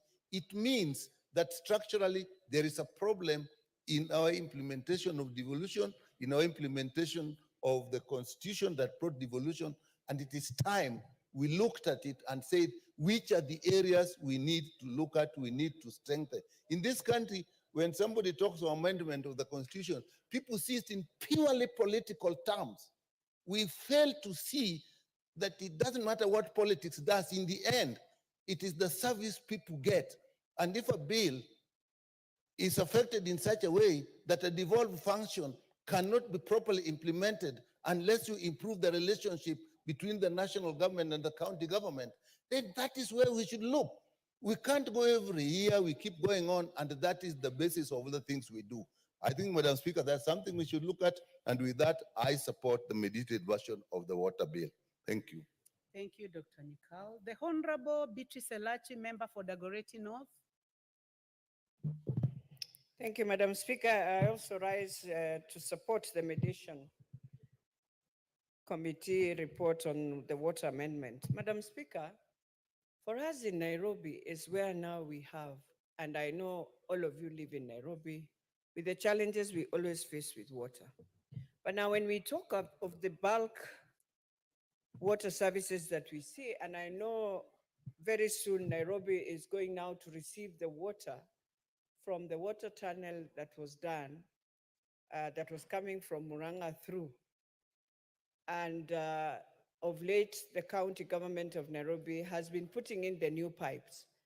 But my biggest worry is that when we talk about all these things, one of the things I realize every time, every county is talking about water, and especially Nairobi, the infrastructure itself, we have decided to ignore completely.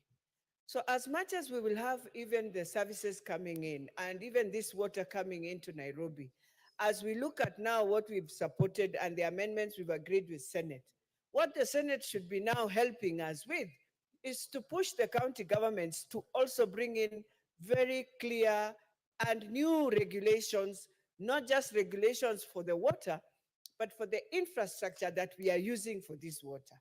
And we always ask ourselves, Madam Speaker, in Nairobi, that how come you are able to get water in your tankers, in everything to sell, but water to just come in the pipe? And this thing of Nairobi water, Madam Speaker, must be clearly now dealt with, even with the Senate itself. Because sometimes we are looking at them and we realize when we interfere, they say, oh, we are interfering with issues. I know the other day, Mheshimiwa Tandi said that now that the Senate decided, Madam Speaker, they will be doing everything, I think it is time what is affecting the national government and is within the purview of the counties, we must start dealing with it. And that is why we must start dealing with the budgets we normally send to them. Water, yes, it is devolved, but we need to deal with it also, because you give in the policies, you must make sure quality assurance in that water, in terms of how we treat our water, is also a key issue, Madam Speaker. So, Madam Speaker, it's not just about the water, it's about the whole package.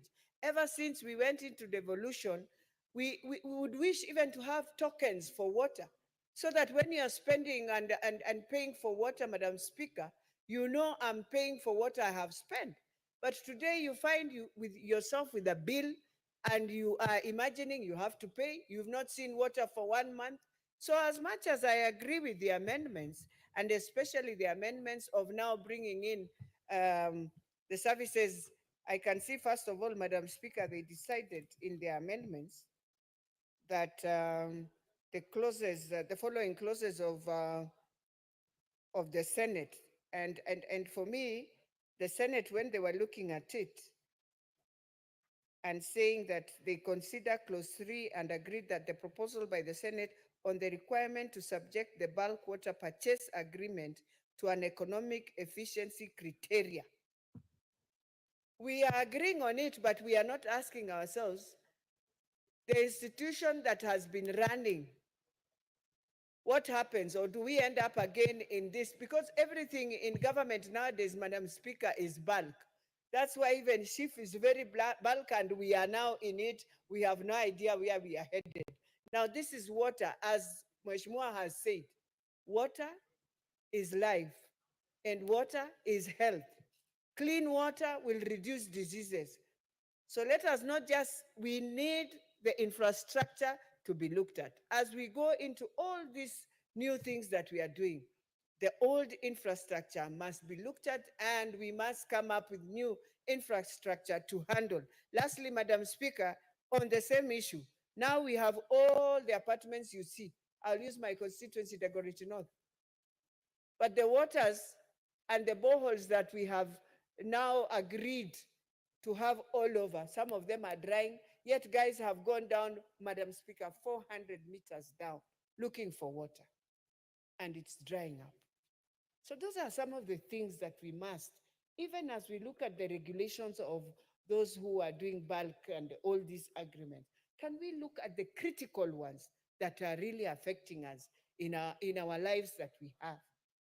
And the worst that is affecting us right now in Nairobi is having all over people just drilling boreholes all over. In every apartment that you see, Madam Speaker, there is a borehole. Yet we will say, and we will read from history that Nairobi, Madam Speaker, was a place where the water table was so high. So where are people going 400 meters? There must be a problem. We must look at it. And so for me, I want to plead with the Senate. That infrastructure of water is a big issue, and we cannot continue the way we are today. We cannot look at the services of water on one side and forgetting you need the infrastructure for that service to work. So, Madam Speaker, with those few remarks, I beg to support. Thank you very much, Member for Dagoretti North. The Honorable Osoro. Thank you very much, Honorable Speaker. Honorable Speaker, I also wish to join the members that have spoken before me in congratulating this mediation committee for the very good work they've done in regard to this motion and this amendment bill, the water amendment bill, Honorable Speaker. Honorable Speaker,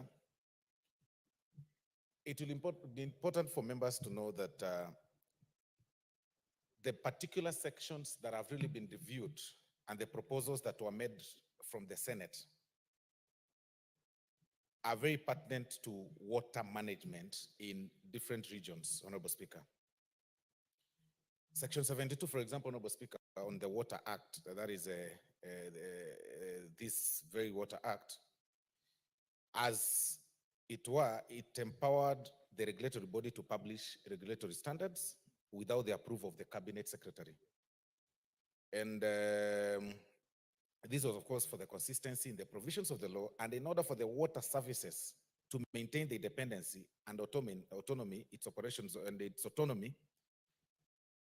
of operations of WASREB, the regulation body should be empowered to set national standards for the provision of water service and asset development for water services providers without approval of the cabinet secretary, Honorable Speaker.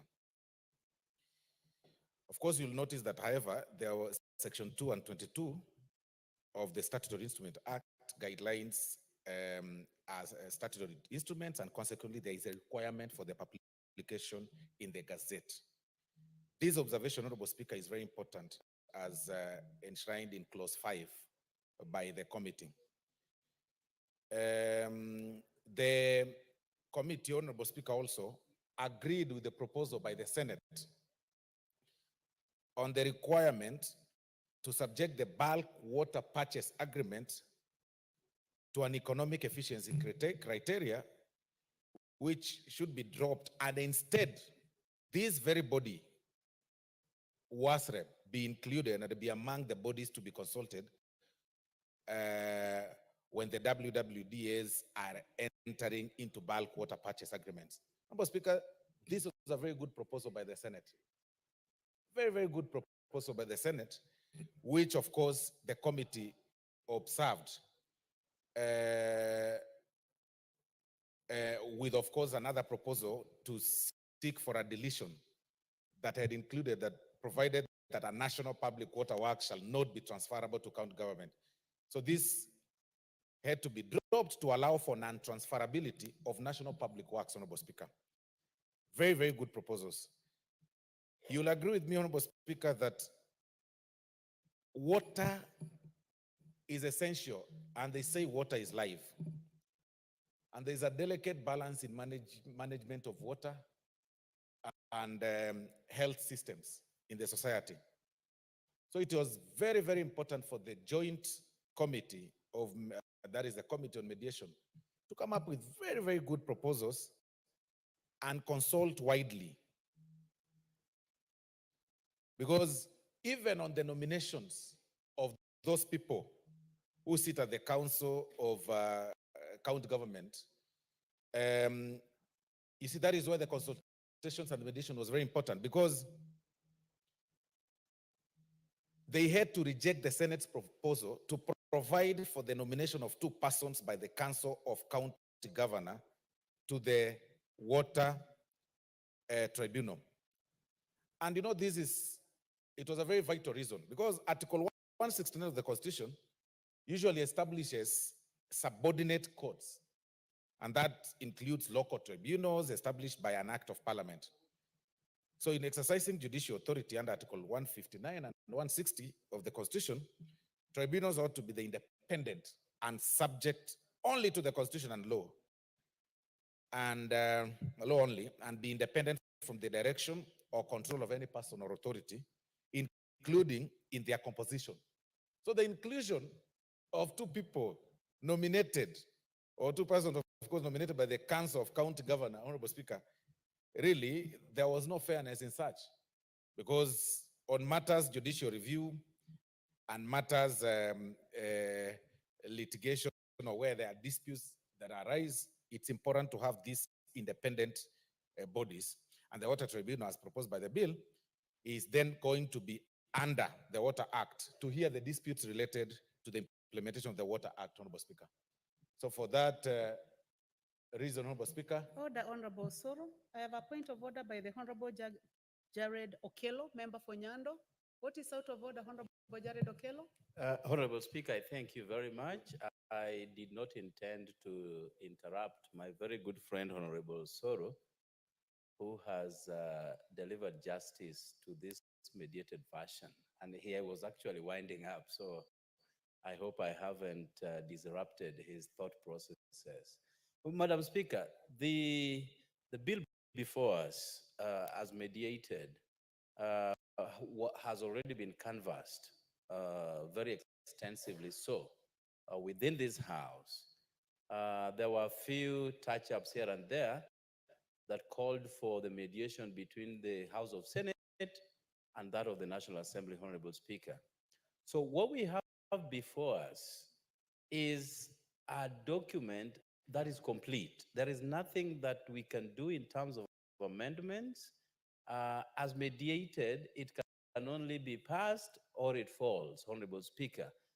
And therefore, in the interest of time, I wouldn't wish that the House again delves into this issue as if we are opening it up for more debate and for more amendments that will be in vain before this House, Honorable Speaker. And therefore, I request your indulgence that you just put it to question. We close this matter because there are many, many issues before us, including a special sitting on Friday based on the number of agenda items before us, before we go for recess next week, Honorable Speaker. And therefore, I seek that you give direction on putting the question on this mediated version of the water bill, Madam Speaker. I thank you. Well, I'll give a chance to the Honorable Soro to conclude, then I'll find out from the House whether that is the mood of the House. Thank you very much, Honorable Speaker. Honorable Speaker was actually concluding and making commentaries on the good work the mediation team has actually done. And I agree with Honorable Jared Okello that there is really nothing much one can do. But then, of course, we want to commend the good work and just comment on what they've done. And for me, what stood out or what stands out in this whole mediation report is the fact that the impartiality, the earlier proposed, nomination by the Council of County Government, Honorable Speaker, would have invited an element of impartiality, which would jeopardize otherwise a good cause, Honorable Speaker. So, and it's my taking, and with the agreement with the committee, that as an arbiter, it's prudent that the tribunal's membership remains as neutral as possible, as they've proposed.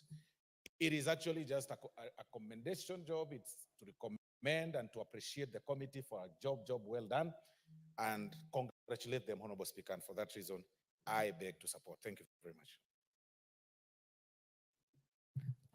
Honorable members, I would like to find out from the House, bearing in mind that this is a bill that we debated in this House and referred it to the Senate. It was debated, it came back to this House, and later went for mediation, and now what we are discussing is now the mediated version.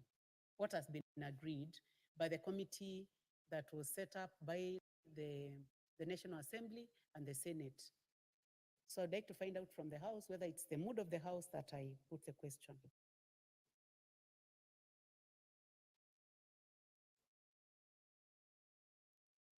So honorable members, I would like to find out from the House whether the mover can be called to reply. So will as many as of that opinion say aye? Will as many as are of the contrary opinion say nay? The ayes have it. Mover?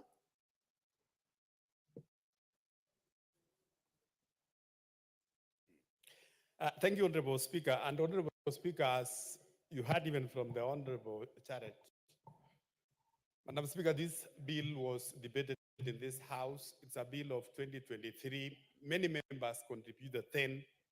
We had several amendments in this House. It was taken to Senate. Senate debated this bill, made some amendments.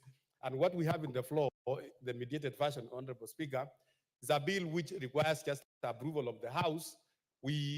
It's not subject to further amendments or to any other amendments.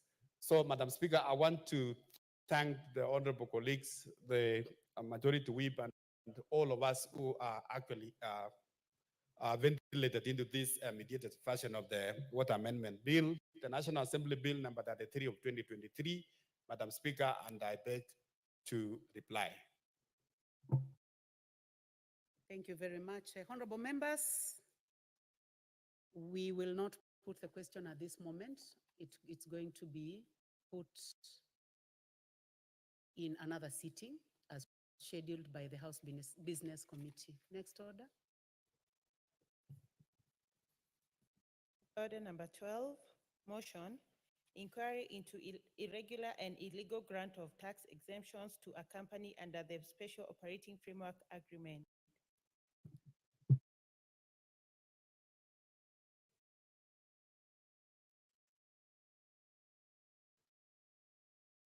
So thank you very much. The Honorable Kimongoi Kibet, please proceed.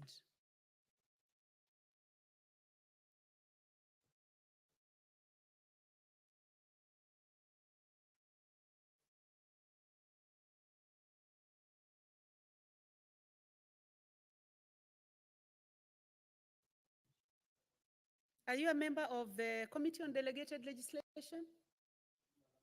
You are? Okay. You can proceed.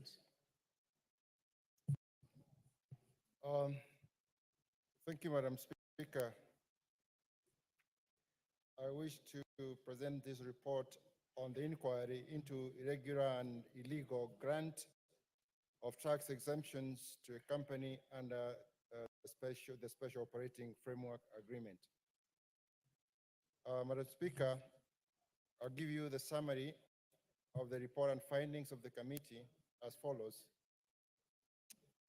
This report presents the findings of the Committee on Delegated Legislation's inquiry into the alleged irregular and illegal tax exemptions granted to Blue Nile Rolling Mills Limited under a purported Special Operating Framework Agreement. The inquiry was initiated following... Okay, order, Honorable Onchoke.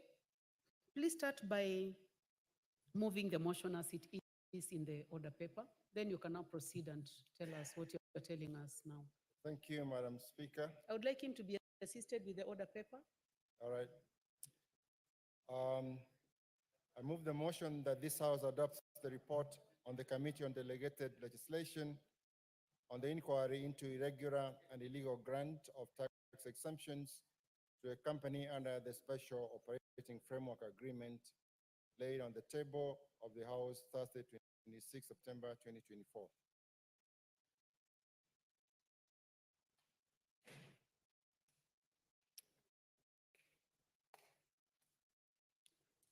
Madam Speaker, the inquiry was initiated following the request for statement on the floor of the House on 31st July 2024 by the member for Kiamba constituency, Honorable John Juguna Kawanjiko, Member of Parliament, who raised concerns about the legality and fairness of the exemptions.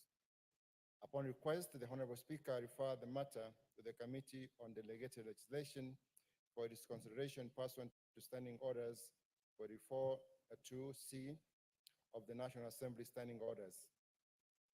This is an investigation into the circumstances surrounding the grant of exemptions, the legal basis of the exemptions, the benefits conferred on the company, and the potential impact on the government's revenue and local steel industry, among others. In conducting the inquiry, the committee held a total of 4 sittings, during which it received oral and written submissions from various stakeholders, including the National Treasury and Economic Planning, the Ministry of Investments, Trade and Industry, Kenya Association of Manufacturers, and Blue Nile Rolling Mills Limited. Having considered submissions by stakeholders, the committee made the following findings.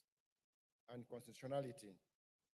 That the Special Operating Framework Agreement dated 18th December 2019 contravened A, Article 35 on access to information in regard to Article 7 of this agreement, which is confidentiality clause. B, Article 201A on principles of public finance, on openness, accountability, including public participation. C, Article 95, 4C of the Constitution with regard to oversight role of National Assembly over national revenue and its expenditure. D, Article 210(2) of the Constitution on maintenance of public records of tax waiver and report of waiver to the Auditor General. And E, Article 10(2)C and Article 118 of the Constitution, which requires good governance, integrity, transparency, and accountability.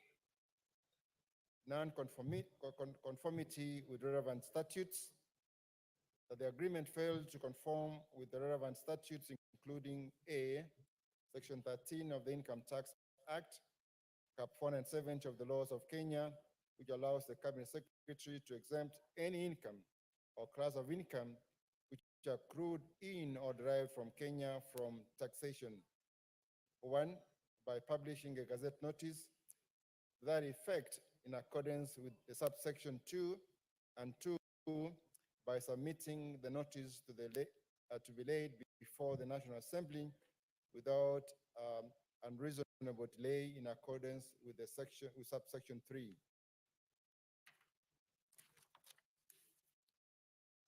Which requirements the committee observed were not followed, since the Cabinet Secretary for the National Treasury neither published the notice in the Gazette nor submitted for laying in and approval by the National Assembly.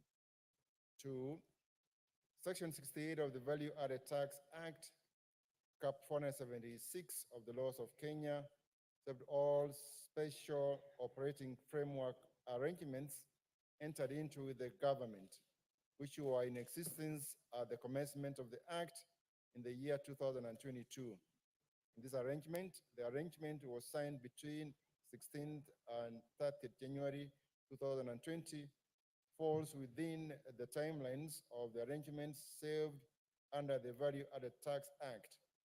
Consequently, the committee, having found that the purported Special Operating Framework Agreement arrangement between Blue Nile Rolling Mill Limited and the government was unprocedural and unlawful, the committee is of the opinion that Blue Nile Rolling Mill Limited ought not to benefit from the said saving. C, the provision of the Law of Contract Act, Cap 223 of the laws of Kenya in relation to the signature and affixing of common seal. To the extent that the agreement contained 3 signatures appended by parties, but on different dates at different places, implying that not all the parties were present at the signing, contrary to the principles of the law of contract. The agreement was void to the extent that it lacked the affixing of the common seal of one of the parties. D, Miscellaneous Fees and Levies Act, Cap 469C of the laws of Kenya, to the extent that Article 5 of the agreement seeks exemption from import declaration fees and area development levy. However, the same has not been exempted under the Miscellaneous Fees and Levies Act. C, Tax Procedures Act, Cap 469B of the laws of Kenya, to the extent that the committee considered the failure by Blue Nile Rolling Mill Limited to remit the attendant taxes amounted to tax avoidance, which is defined in Section 3 of the Act as a transaction or scheme designed to avoid liability to pay tax under any law. From the submission by the National Treasury, the committee observed that due to the tax avoidance, the government lost revenue in terms of unpaid tax amounting to Kenya shillings 2,311,775,548 as of July 2024. F, Competition Act, Cap 305 of the laws of Kenya, contemplates fair trade practices. Section 221(3)(f) prohibits any agreement, decision, or concerted practice which applies dissimilar conditions to equivalent transactions with other parties, thereby placing them at a competitive disadvantage, which was the case in this circumstance.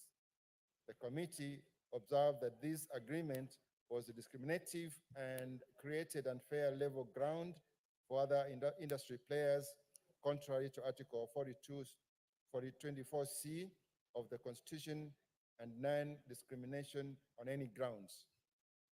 G, the Statutory Instruments Act, Cap A of the laws of Kenya, to the extent that 1, Circular number 9/218, ref number ZZ/TS/GP/30 dated 18 October 2018, issuing guidelines for grant of tax exemptions, which was relied upon in granting the SOFA in a statutory instrument within the meaning of Section 3 of the Statutory Instruments Act. In and after the Act, the committee observed that although the above mentioned guidelines is a statutory instrument, the same was not laid before the National Assembly in line with Section 11(1) of the Statutory Instruments Act for scrutiny and approval. Consequently, the circular ceased to have effect upon the expiry of the 7 days from the date of issuance as provided for under Section 11(4) of the Act. 2, the SOFA agreement was a statutory instrument which ought to have been submitted to the National Assembly for tabling and consideration as required under the Statutory Instruments Act. Consequently, the committee observed that SOFA agreement was a nullity ab initio.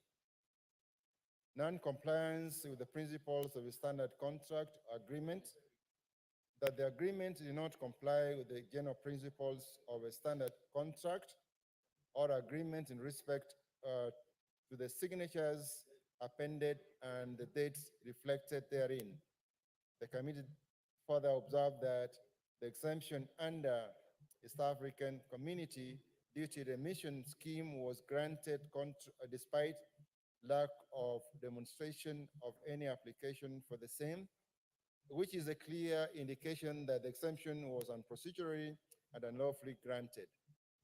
Having conducted the inquiry, the committee recommends that this House adopts the report on its inquiry into irregular and illegal grant of tax exemptions to a company under the Special Operating Framework Agreement, with the following recommendations. That is, the House resolves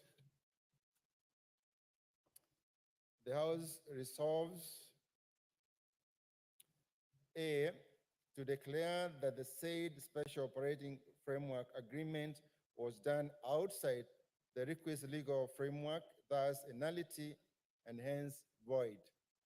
B, to direct all the relevant statutory bodies to take necessary legal action on parties involved in the whole process of the irregular tax exemptions under this Special Operating Framework Agreement therein. C, pursuant to Section 12(2) of Statutory Instruments Act, the Cabinet Secretary for the National Treasury and Economic Planning submits Honorable Kawanjiko. tax exemption guidelines for the implementation of Special Operating Framework Agreements to the National Assembly within 6 months of the House adopting this report. Speaker, I take this opportunity to thank all members of the committee for their contributions and input during the deliberations and writing of this report. I also thank the stakeholders for their submissions that enriched this report. The committee further wishes to thank the offices of the Honorable Speaker and the Clerk of the National Assembly for the logistical support provided during the consideration and investigation of the issues raised in the statement. It's now my pleasant duty and privilege on behalf of the Committee on Delegated Legislation to present the report on the inquiry into irregular and illegal grant of tax exemptions to a company under the Special Operating Framework Agreement to the House pursuant to Standing Order number 199 for consideration and adoption on behalf of Chairman of the Committee, Honorable Chepkonga Kiprono Samuel, CBS MP, Chairperson. Honorable Nchoke, you need to move. And Honorable also Chair, I move. identify the person to second. Have you identified? Honorable Speaker, I request Honorable Kawanjiko, member for Kiamba, to second.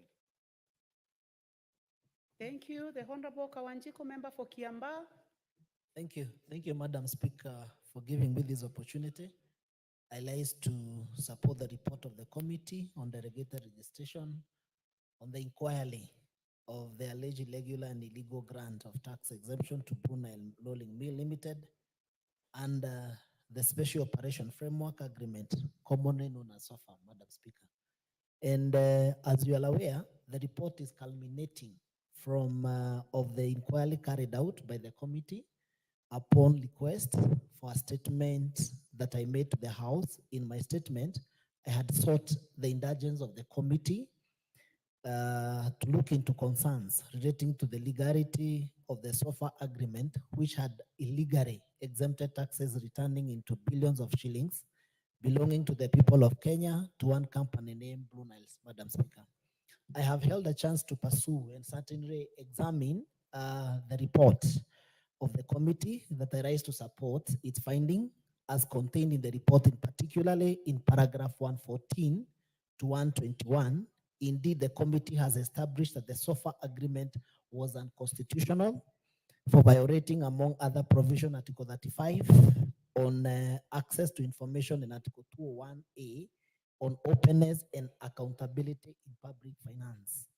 The circumstance under which the SOFA agreement was executed with the Blue Nile, Madam Speaker, was shielded with secrecy, in clear violation of fundamental pillars of our Constitution on openness, good governance, transparency, accountability, integrity, access to information, and even particularly public participation.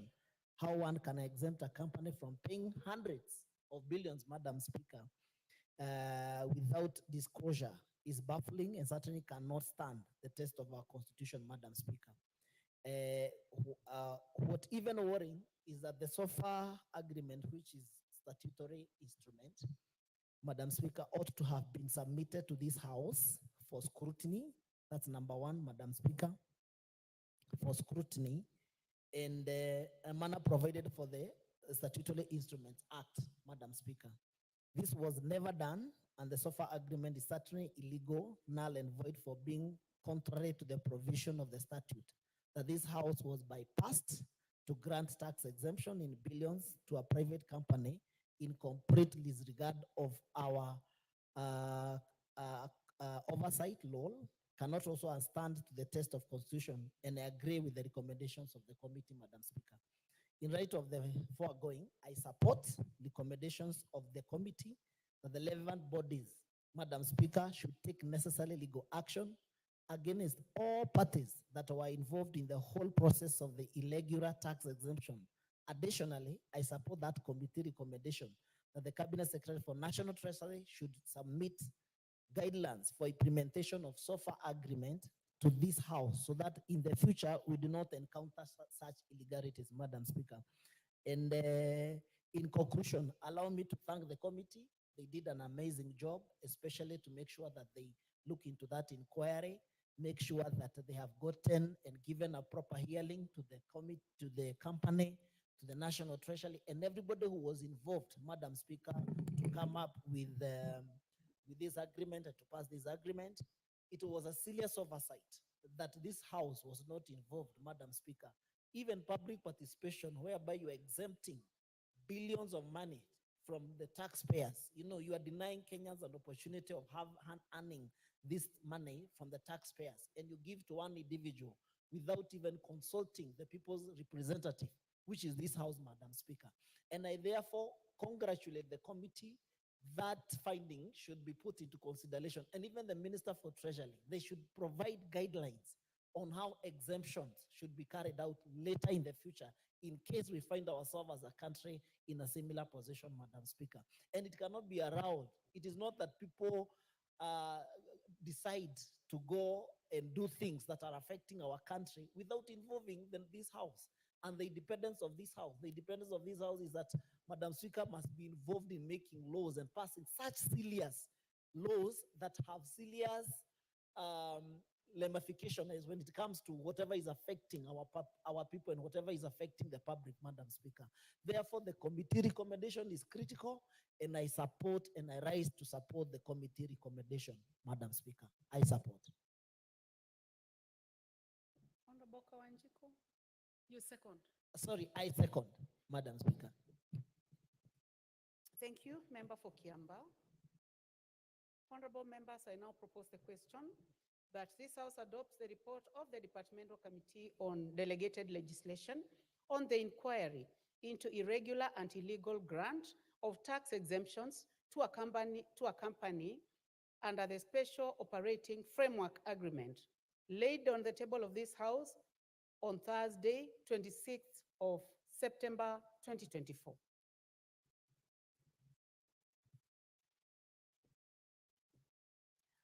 The Honorable Rueda Obo, member for Lamu East.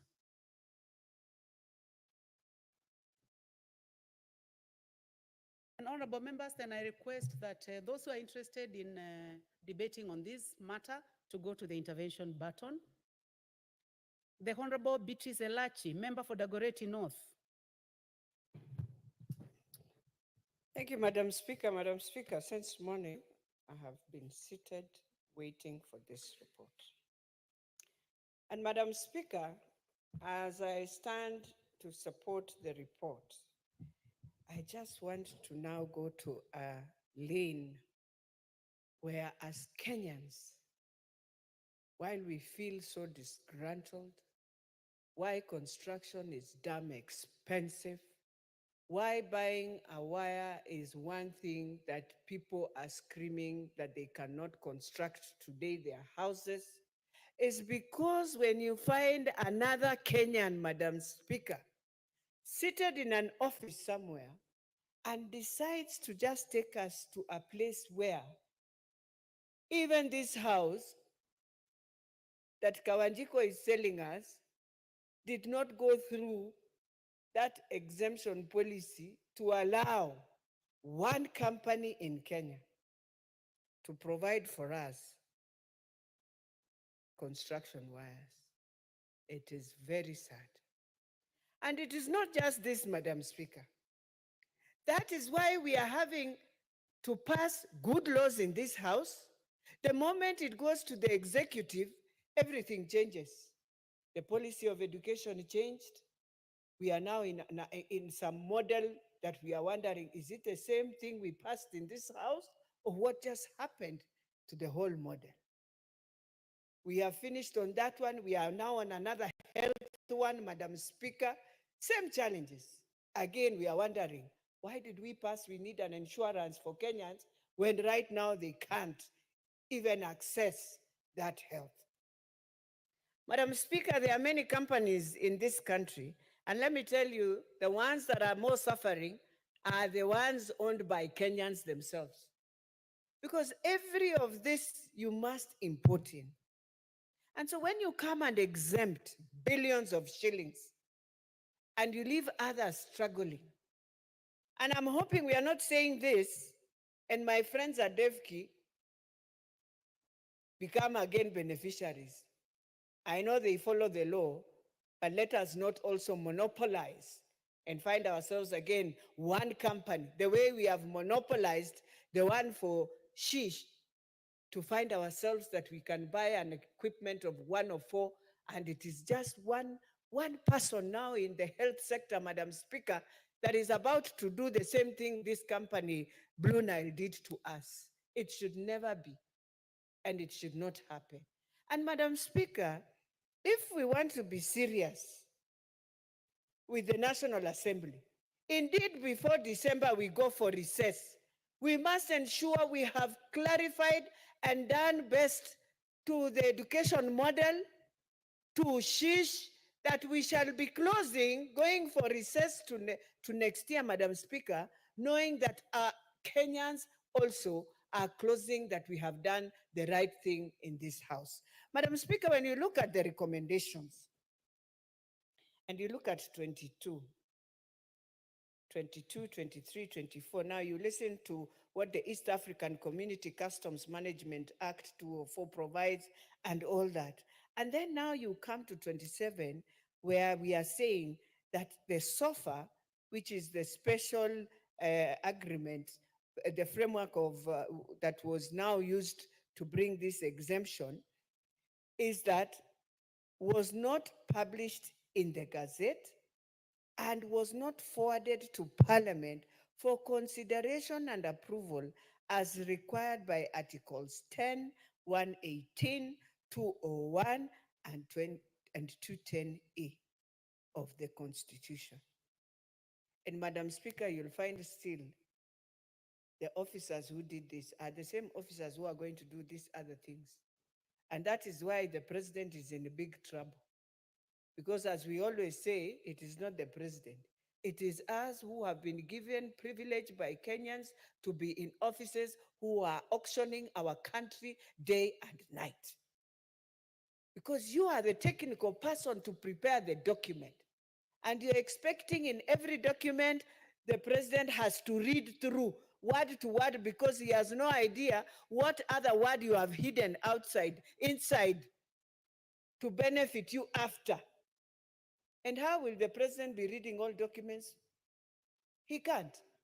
So you as the technical person, you are the one who is putting us in hell as a country. And then all of us will start screaming, Madam Speaker, the way we are screaming on issues of the PPP. I think the most important thing we must ask ourselves today, and when I look at the submissions by the National Treasury and Economic Planning, when they came in, Madam Speaker, this is what they told the committee, that the income tax cap 470 paragraph 2K of the third schedule to the Income Tax Act states that in the case of a company engaged in business under a special operating framework arrangement with the government, the tax rate shall be to the extent provided in the agreement. Now, you can imagine, Madam Speaker, we are seated negotiating with a company, and it is for you now to provide in that agreement. There is no NECS there. It is you who is now at that time to protect Kenya. But because of this demon, I always say in this house, we have a demon that is hovering in our bodies, that we need to pray to God to help us to remove this thing, what is in it for me to do good for Kenya, for me to be patriotic to Kenya. That demon of corruption has become a culture to us. And it is hurting Kenyans. And that is why construction is expensive now, Madam Speaker. And Madam Speaker, we have to look in our eyes and say it as it is. That is why we have civil servants who, when they come into our office, Madam Speaker, even the ethics of work has gone. Because you know, for you, you have what you want and you will get what you want, and in anything. And then you find another Kenyan, Madam Speaker, saying, oh, this government is a bad government. Yes, it's a bad government, but why are you doing business with it? If it is bad, you leave. So, Madam Speaker, this is very painful.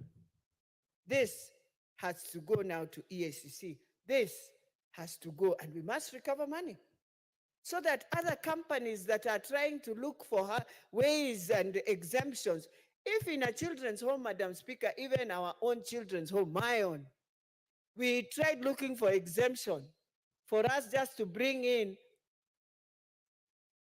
pipes for water and everything.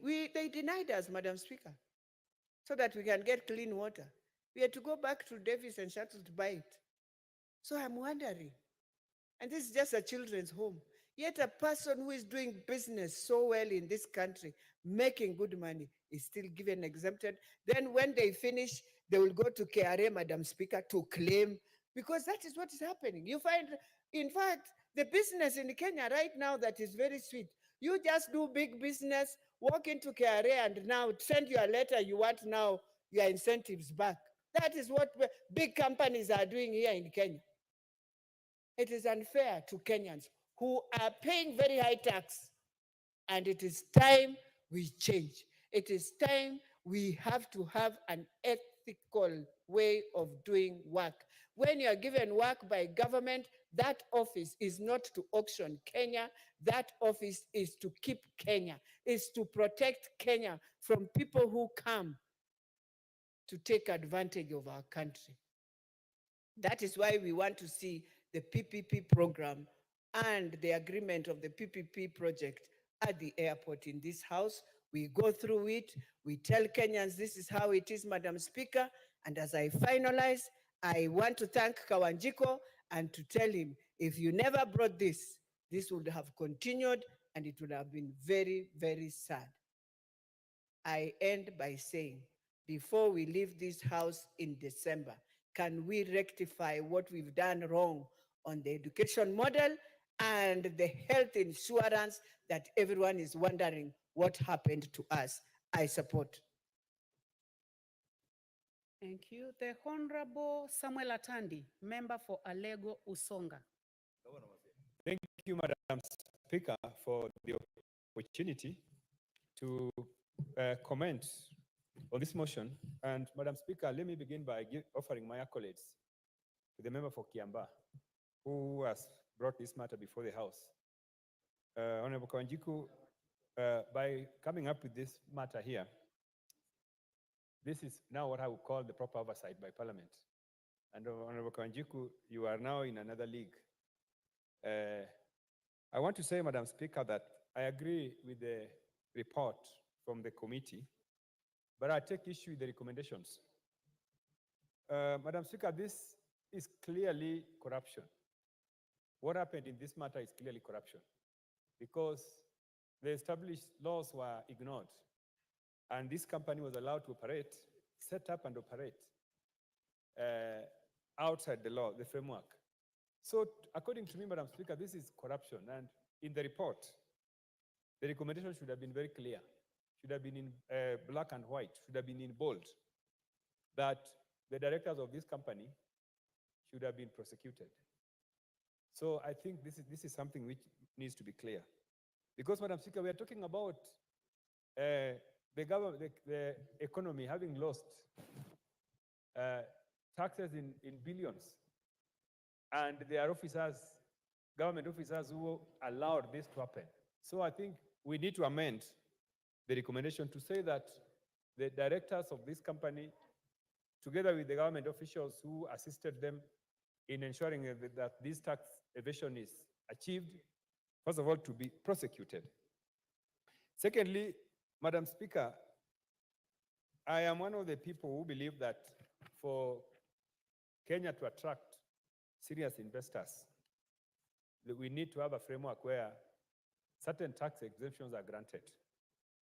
This is something that I believe in because I've compared the business operating environments in our neighboring countries, Uganda, Tanzania, Rwanda. In some of those countries, if you are an investor that is coming to set up a business in a particular sector where there's no competition, you would even be given tax exemptions or even for a year or even for 2 years until your company becomes profitable. But again, if you look at the guidelines that are here in law, they are very clear that first of all, you need to be an investor that is going to put in about 10 billion, in that investment. In other words, we do not just expect briefcase investors to arrive in Kenya and be able to be given these exemptions. So these are very, very clear. And I want to urge the Cabinet Secretary for Treasury that you must invoke this particular provision to be able to take investors from Tanzania, from Uganda, so that you can give them the leeway to come into this country. But this must be done above board, because the biggest issue in this country is now that many things are being done, they are not being done above board. So we need to ensure that even as we implement the law, we put everything on the table so that the discussion is very clear. One of the areas that I always feel needs to be addressed is the potential of that particular investment to rejuvenate the economy. In other words, how many jobs will that particular investment create in the economy? How much money in terms of taxes are we going to get in short term and in the long term? So these are very, very fundamental factors that are very clear in law, that the particular public officer that is in charge of giving these exemptions is supposed to be able to see, and they should be able to know that this company is going to profit the economy. Otherwise, Madam Speaker, as you are aware, recently I heard the government of Tanzania, bragging that they're taking a lot of investors from our country. Now, this is something which you should never allow as a house. This house must ensure that investors who are exiting this economy, we know who are they and we know the reasons why they're exiting. If there are issues to do with taxation and areas where we can be able to engage, we should be able to advise the Cabinet Secretary for Treasury to ensure that these things are not allowed. Otherwise, the investments that come into this economy is the reason why Kenya is regarded as an economic powerhouse. Kenya cannot be an economic powerhouse if we continue to lose investors. Another area that we need to check, Madam Speaker, because I've spoken about corruption, is that corruption is not sustainable in the long run, because it will give an investor leeway to come to the economy, but again, it will also block other new investors from coming in. Because if the yardstick for giving his exemptions by public officers is corruption, then it means that those who cannot offer corruption will never have a chance to come to the economy. And it is the people that are going to lose if in such circumstances. Madam Speaker, I wind up by saying that we need to amend this report and to ensure that the directors of this company are prosecuted. If that is done, that will be another deterrent for the future. Otherwise, Honorable Kawanjiku, thank you very much for this particular motion. And I believe that by us speaking on this house, on the floor of this house, every other stakeholder in the country who are interested in coming to invest and public officers, they will take note that Parliament is not interested in allowing corruption to thrive, especially in areas where exemptions are important. And for tax exemptions, it is something which we need to embrace, but it must be done above board. Thank you, Madam Speaker, I support. Thank you, Honorable Atandi. Honorable Atandi, you know the most effective way to deal with an amendment of a report is to move it, is to propose the amendment so that it is debated in amended form. However, I'll just proceed to give to the Honorable Jared Okello, member for Nyando. I thank you very much, Madam Speaker, for the opportunity. And from the outset, let me make it clear that I belong to the delegated legislation committee. And therefore, we did examine, re-examined, and scrutinized the entire SOFA as pertains the Blue Nile Company, Honorable Speaker. Honorable Speaker, firstly, let me put it clear that the main source of revenue for a government is taxes. There are issues of fines from courts of law, which is paltry.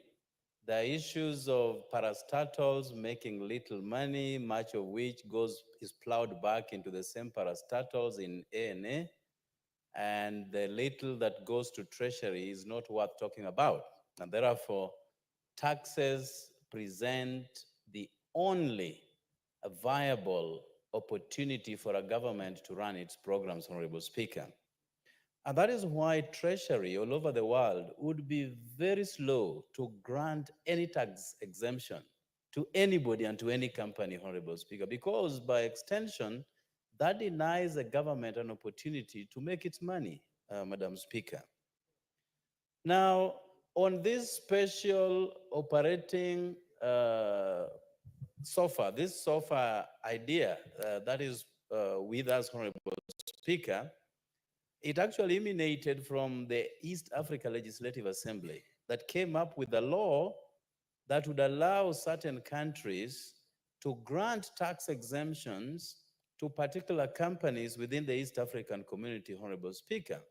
And that is what gave birth to the East African Community Customs Act, Madam Speaker.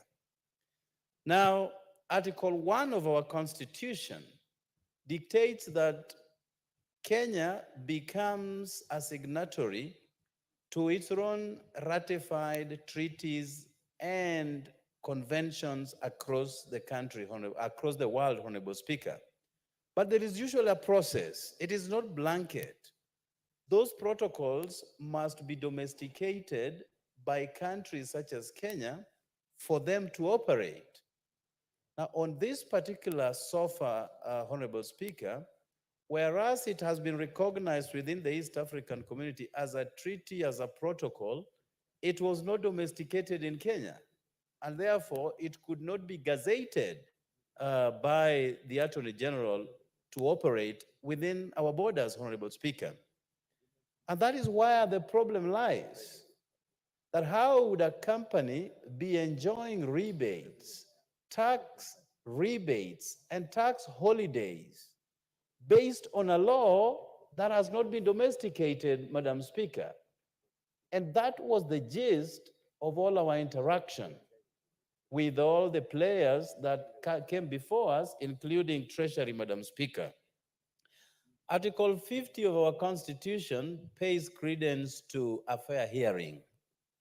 And Honorable Speaker, I would be remiss not to put it clear that the committee sent summons to Blue Nile Company on numerous occasions, and on all those occasions they had a reason, one after another, not to present themselves before the committee. The committee could not wait in vain, went ahead and did the report that is now before us, Honorable Speaker. Now, interestingly, whereas they have been enjoying on a law that does not exist, other competitors also applied but were denied an opportunity to enjoy the same rebates that this Blue Nile has been enjoying, Madam Speaker. Competition Act does not allow one single company to have an advantage over others.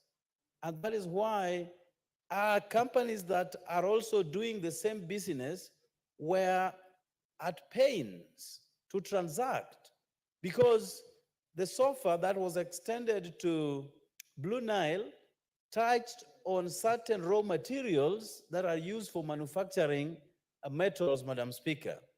So you've got a company that buys raw materials from abroad that attract no taxation, lowering their cost of production against others who have to pay heavy taxes, Madam Speaker, therefore giving an undue advantage to one particular producer. And that is why we have this report before us. That firstly, the SOFA that has not been domesticated in our country must stop. Then number two, under Competition Act, everybody must be treated on a fair playing field. That if it is about enjoyment of the rebates coming out of SOFA, then let all companies that manufacture metals enjoy. But again, we challenged Treasury to give us a tabulation of all taxes that have been saved from subjecting it to Blue Nile Company, so that we can know how much they need to pay as a penalty, Madam Speaker. We did get some figures that were again subjected to queries. And as we dialogue and move with this matter, we will be putting a lot more questions on that report that came from Treasury, Madam Speaker. Our country is suffering, and we are suffering because we are not getting enough taxes from those who should pay taxes, Madam Speaker. And therefore, if you have a company trading into billions and is circumventing the processes of remission of taxes, then that must be questioned, Madam Speaker. And therefore, this report has gone into lengths to prefer very harsh penalties to these companies under question, and also put a stop going forward to enjoyment of this illegal tax regime by a company that does not merit. And therefore, Madam Speaker, I support the report. And I thank you. Thank you, Member for Nyando. The Honorable Mary Emase.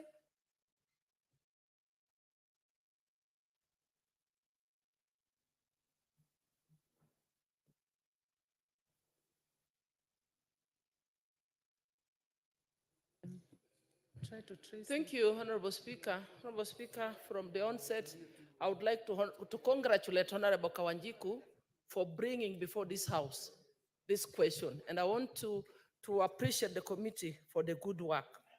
Honorable Speaker, This statement or question by Honorable Kawanjiku has brought to the fore some of the rot in our very own government. Because I don't understand sometimes whether we have two governments. One that frustrates its own people, its own business people, and another that still requires tax so that we can be able to run this country. Honorable Speaker, the fact that one company is exempted from paying legitimate tax, defeating the very principle of fair competition as espoused in the Competition Act, is criminal, is illegal, and therefore this matter should move from here to EACC to carry out further investigations and take action against such the characters that are committing such kind of criminal acts. Honorable Speaker, there are companies in this country who are running legitimate businesses, paying taxes, earning genuine profits, yet they are frustrated as if they are not Kenyans. Talk of our ports, for example. There are companies that are importing, but after they import their wares, the goods, they cannot be cleared, not because they do not have money to clear. They have to go see certain powerful individuals, oil their hands before they can be allowed to clear their goods. This is not fair, and I think it is time. I remember during Kibaki's time, for example, he gave an ultimatum of 48 hours. Once the ship docks and the goods land, they need to be cleared within 48 hours. Because what is happening when a company, one company is given exemption, yet others are not given the similar treatment, then this is undue advantage given to these others. And that is why we find when business people are frustrated, and just to echo what Honorable Atandi has just said, we are seeing a flight of business people from this country to Tanzania and other countries around East Africa and other countries in Africa, because our environment is not conducive and we are chasing away our own business people. So, Honorable Speaker, I think this is a matter this House has to take seriously, because if we are to grow this economy, we know the contribution that businesses make and contribute to the economy, employment, among others, then we must do something. We must look at the law. If there are amendments that need to be done, then this, I think it is time that this House reigned and put things right for this country to grow. Thank you, Honorable Speaker. I support the report of the committee. Thank you. The Honorable Ferdinand Wanyonyi, member for Kwanza. Madam Speaker, thank you so much for the chance. Kawanjiku, thank you for coming up with this very, very important motion. And without even going too far, this country actually we their need of revenue. And therefore, from what the committee, I'm not a member of this committee, from what the committee actually has presented to this House, we should act yesterday, not today, not tomorrow. We should act yesterday so that I can be able to bring, if possible, this committee should bring in the Commissioner for Income Tax, what have you, and the ICC to be able to investigate what is happening. Because one, we have no preference for anybody. This country is a very competitive country. And as somebody has mentioned, and it's quite true, we are seeing even most of the companies that are here moving out of here. East Africa, Kenya was one of the best countries. In fact, when I was traveling, I just want to tell you, Madam Speaker, at one time, I was a regional sales and marketing manager, representative of the Kodak. Kodak actually is an American-based country. At that time, I was in charge of 13 countries in this region. And everywhere, when you arrive and they say you are coming from Kenya, you had such a good reception. And they ask you how far you've gone. And this was a regional area, was a regional country for Kodak. And so I think time is now for us to be able to think of the past and be able to move. Because for a country that actually was very good now is losing his name to even inferior countries. I'm also inferior in the sense of the economy, but of course, we had people who were hardworking. And therefore, I think we should first and foremost be able to go further and ask the people who are concerned why the so-called blue rolling mills in Thika is having that exemption, because we're supposed to have, if there's anything to do with the free zone, it must be exclusive. It's very exclusive, so that it's like you are going to the airport, for example, it's a free zone. You don't pay anything extra because that's an area that is free. But given what it is, Madam Speaker, I think we should do something to be able to at least correct the current situation. Because, as has been mentioned by my colleagues here, this country depends on the taxes that you and I pay. Without those taxes, we can see our country going through very hard time. Because A, people are not paying taxes, and B, there's actually a lot of corruption. I've just had a case where we are discussing about the corruption, and it's true. And when you ask this guy to why are you not why are you exempting for paying taxation, again you'll find there's no reason why they're not paying taxes. It's because the people are put in place to be able to assist this country get revenue are actually corrupt. So, Madam Speaker, this National Assembly, where I am, where you and I are, should actually live up to the expectation. We are not doing what is supposed to be done. For this kind of thing that the honorable members brought in, notice nothing personal.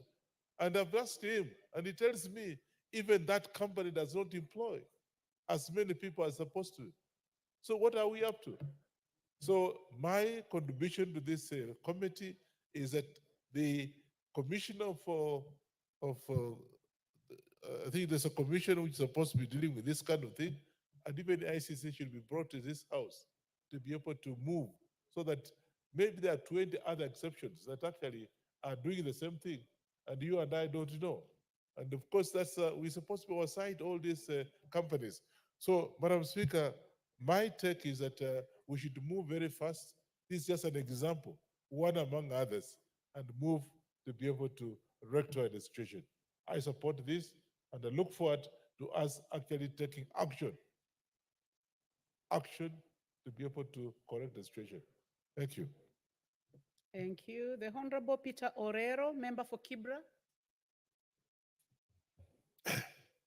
Thank you, Madam Speaker, for giving me the opportunity to contribute on this very, very important motion brought by our colleague Kawanjiku.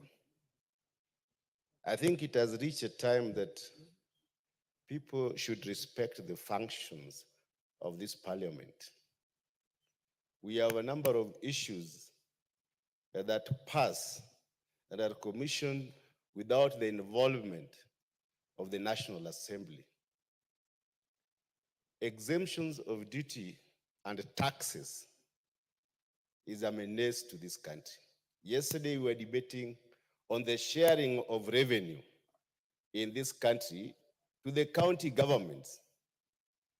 And we agreed because we are not collecting enough taxes and revenues in this country, and we could not approve the disbursement of funds to the counties. At the same time, the government that we are supporting not to disburse funds to the county and is the same government that is allowing the exemption of billions of shillings in this country. And to a single company. Kenya is a capitalistic nation where fair competition should be allowed, especially in the field of business. You can imagine that all this, the steel, the Y12, Y8, Y10 are manufactured by a single company And that is why the prices of some of these commodities are very, very high. It has reached a time that as Parliament, we must take serious actions on some of the omissions and commissions by some of these favored companies.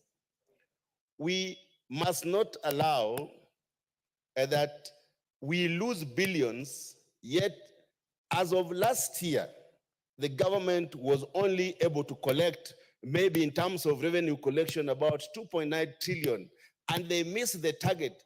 And therefore, what we budgeted for as a country and which passed through this parliament could not be met, whereas we lose billions to companies owned by individuals and not serving the Kenyans as per se.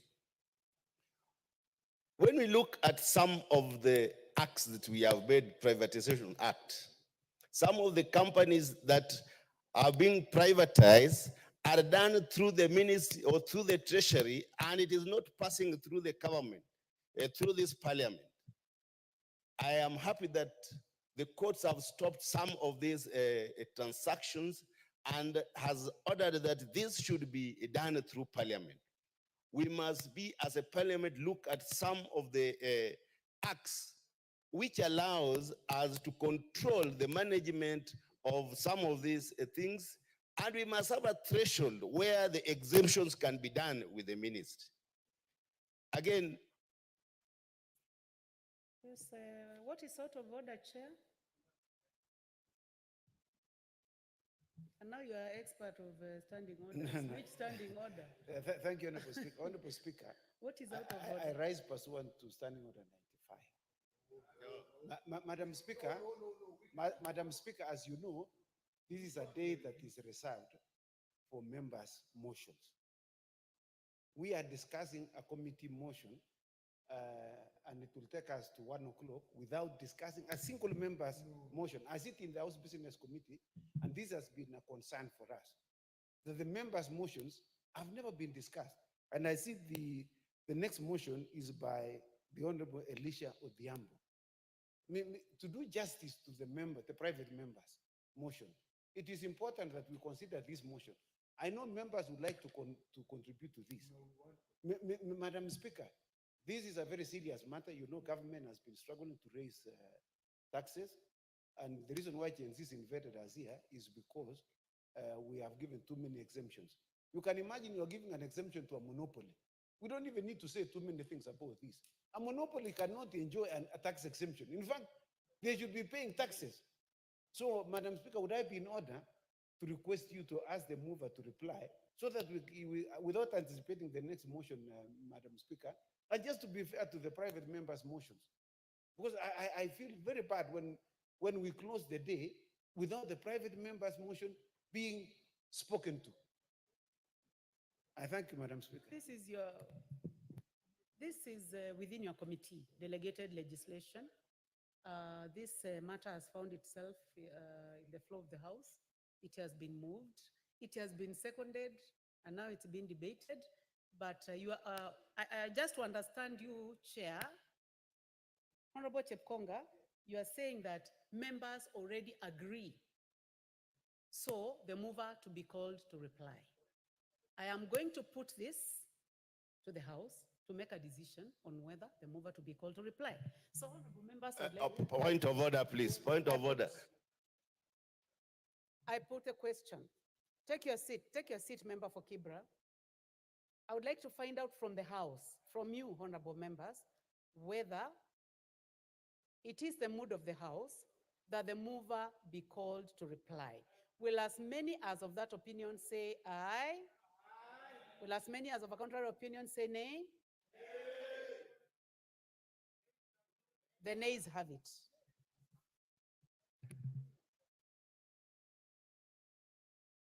So then, someone was on the floor. Member for Kibra, you have 2 minutes. Thank you. Thank you, Madam. I think today, the House has found it necessary that this is a very, very important motion that the country should know that certain companies have a monopoly in this country and they have been allowed to evade taxes or they are given tax exemptions. I wish those days during the former President Mwai Kibaki, there was a commissioner, I think Mr. Waweru, who never allowed these exemptions. And Kenyans were able to collect enough taxes and we were able to have budgetary allocations which were fulfilled. But now we need to look at our ways of recognizing the indigenous companies of this country, and we create an enabling environment for all the Kenyans who are supposed to be businessmen and give them the same opportunity as we give others. We can never go back to a state where one company monopolizes a business. When I look at the recommendations that have been advanced by the report here, you realize that those who are involved have not been given penalties. These people by now, those who have given exemptions, should have been taken to court, and the investigating agency should have taken care of them as we are speaking now. I ask the committee that we give proper recommendations, we amend some of those recommendations to ensure that those who have been involved in these tax exemptions are not allowed to run the government offices. We are also saying that we must allow the indigenous companies to be given room to operate freely without giving exemptions to only one company to import goods or without taxes, and yet they still compete with our indigenous companies. Otherwise, I want to support this motion, and I ask that as legislative members of the Assembly, we put our foot down and ensure that we protect our local companies. Thank you, Madam Speaker. Thank you. The Honorable Rueda Obo. The Honorable Rueda, member for Lamu East.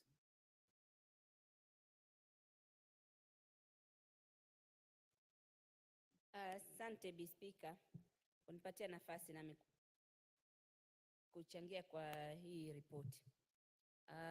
Bi Speaker, haya mambo ya kuruhusiwa makampuni isilipe taksi, tunafaa kwenda kwa uangalifu sana, kwa sababu kuna haja sengine, kunahitajika sana kampuni ipewe nafasi walete bidhaa bila kulipa taksi, ambao bidhaa ile pengine itakuwa inamsaidia Mkenya. Kwa mfano, wakati wa Ramadhani kule Saudia kuna matajiri wengi au Waislamu wengi kule wanatoa bidhaa kama ya tende, ambao huwa wanataka kuleta huku walipe paka ya meli kubeba, lakini ikifika huku mambo ya taksi mujipange wenyewe.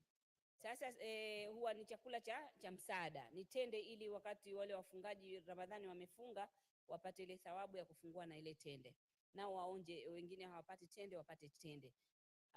Sasa saa ingine inatokea ikiwa kuna vikwazo vya lazima walipe ushuru. Meli inaingia pale Mombasa, ikiingia inabidi wenye uwezo aende alipe yeye ushuru, kisha achukue yeye tende, pengine hata anaichukua anaenda kuuza. Wale ambao wanafaa kufikiwa na ile tende haiwafikii. Sasa nashukuru serikali inachukua jukumu huwa la kutoa hiyo ushuru. Sasa ikichukua ile jukumu inasababisha tende ije, hakuna mtu atasema mimi ndo nililipa hii basi nitaiuza au nitafanya vile nataka. Inakuwa sasa ni rahisi, hata mashinani inafika ile tende. Nini sababu? Imetolewa ule ushuru. Ni jambo zuri sana na ni jambo ambao tunahitaji liendelee. Mimi nampongeza Rais Ruto kuingia, pia ameendeleza jambo hilo, linaendelea vizuri. Na pia ningependa kuomba vile nimepata hii nafasi na tunazungumzia hili, niombe kwamba serikali kupitia rais wetu President Ruto, Dr. Ruto, ifanywe mapema zaidi, kama wakati kabla Ramadhani, mwezi mmoja kabla ifanywe, manake saa ingine ile tende inapata hiyo hawalipi ushuru, lakini inachelewa kuingia, ikifika Ramadhani imeisha. Kwa hivyo hili jambo kamati wakiangalia hizi zingine isiende na mood hiyo, ikawa kila kampuni na kila jambo inaambiwa lazima iweke ushuru, au kila bidhaa lazima iweke ushuru.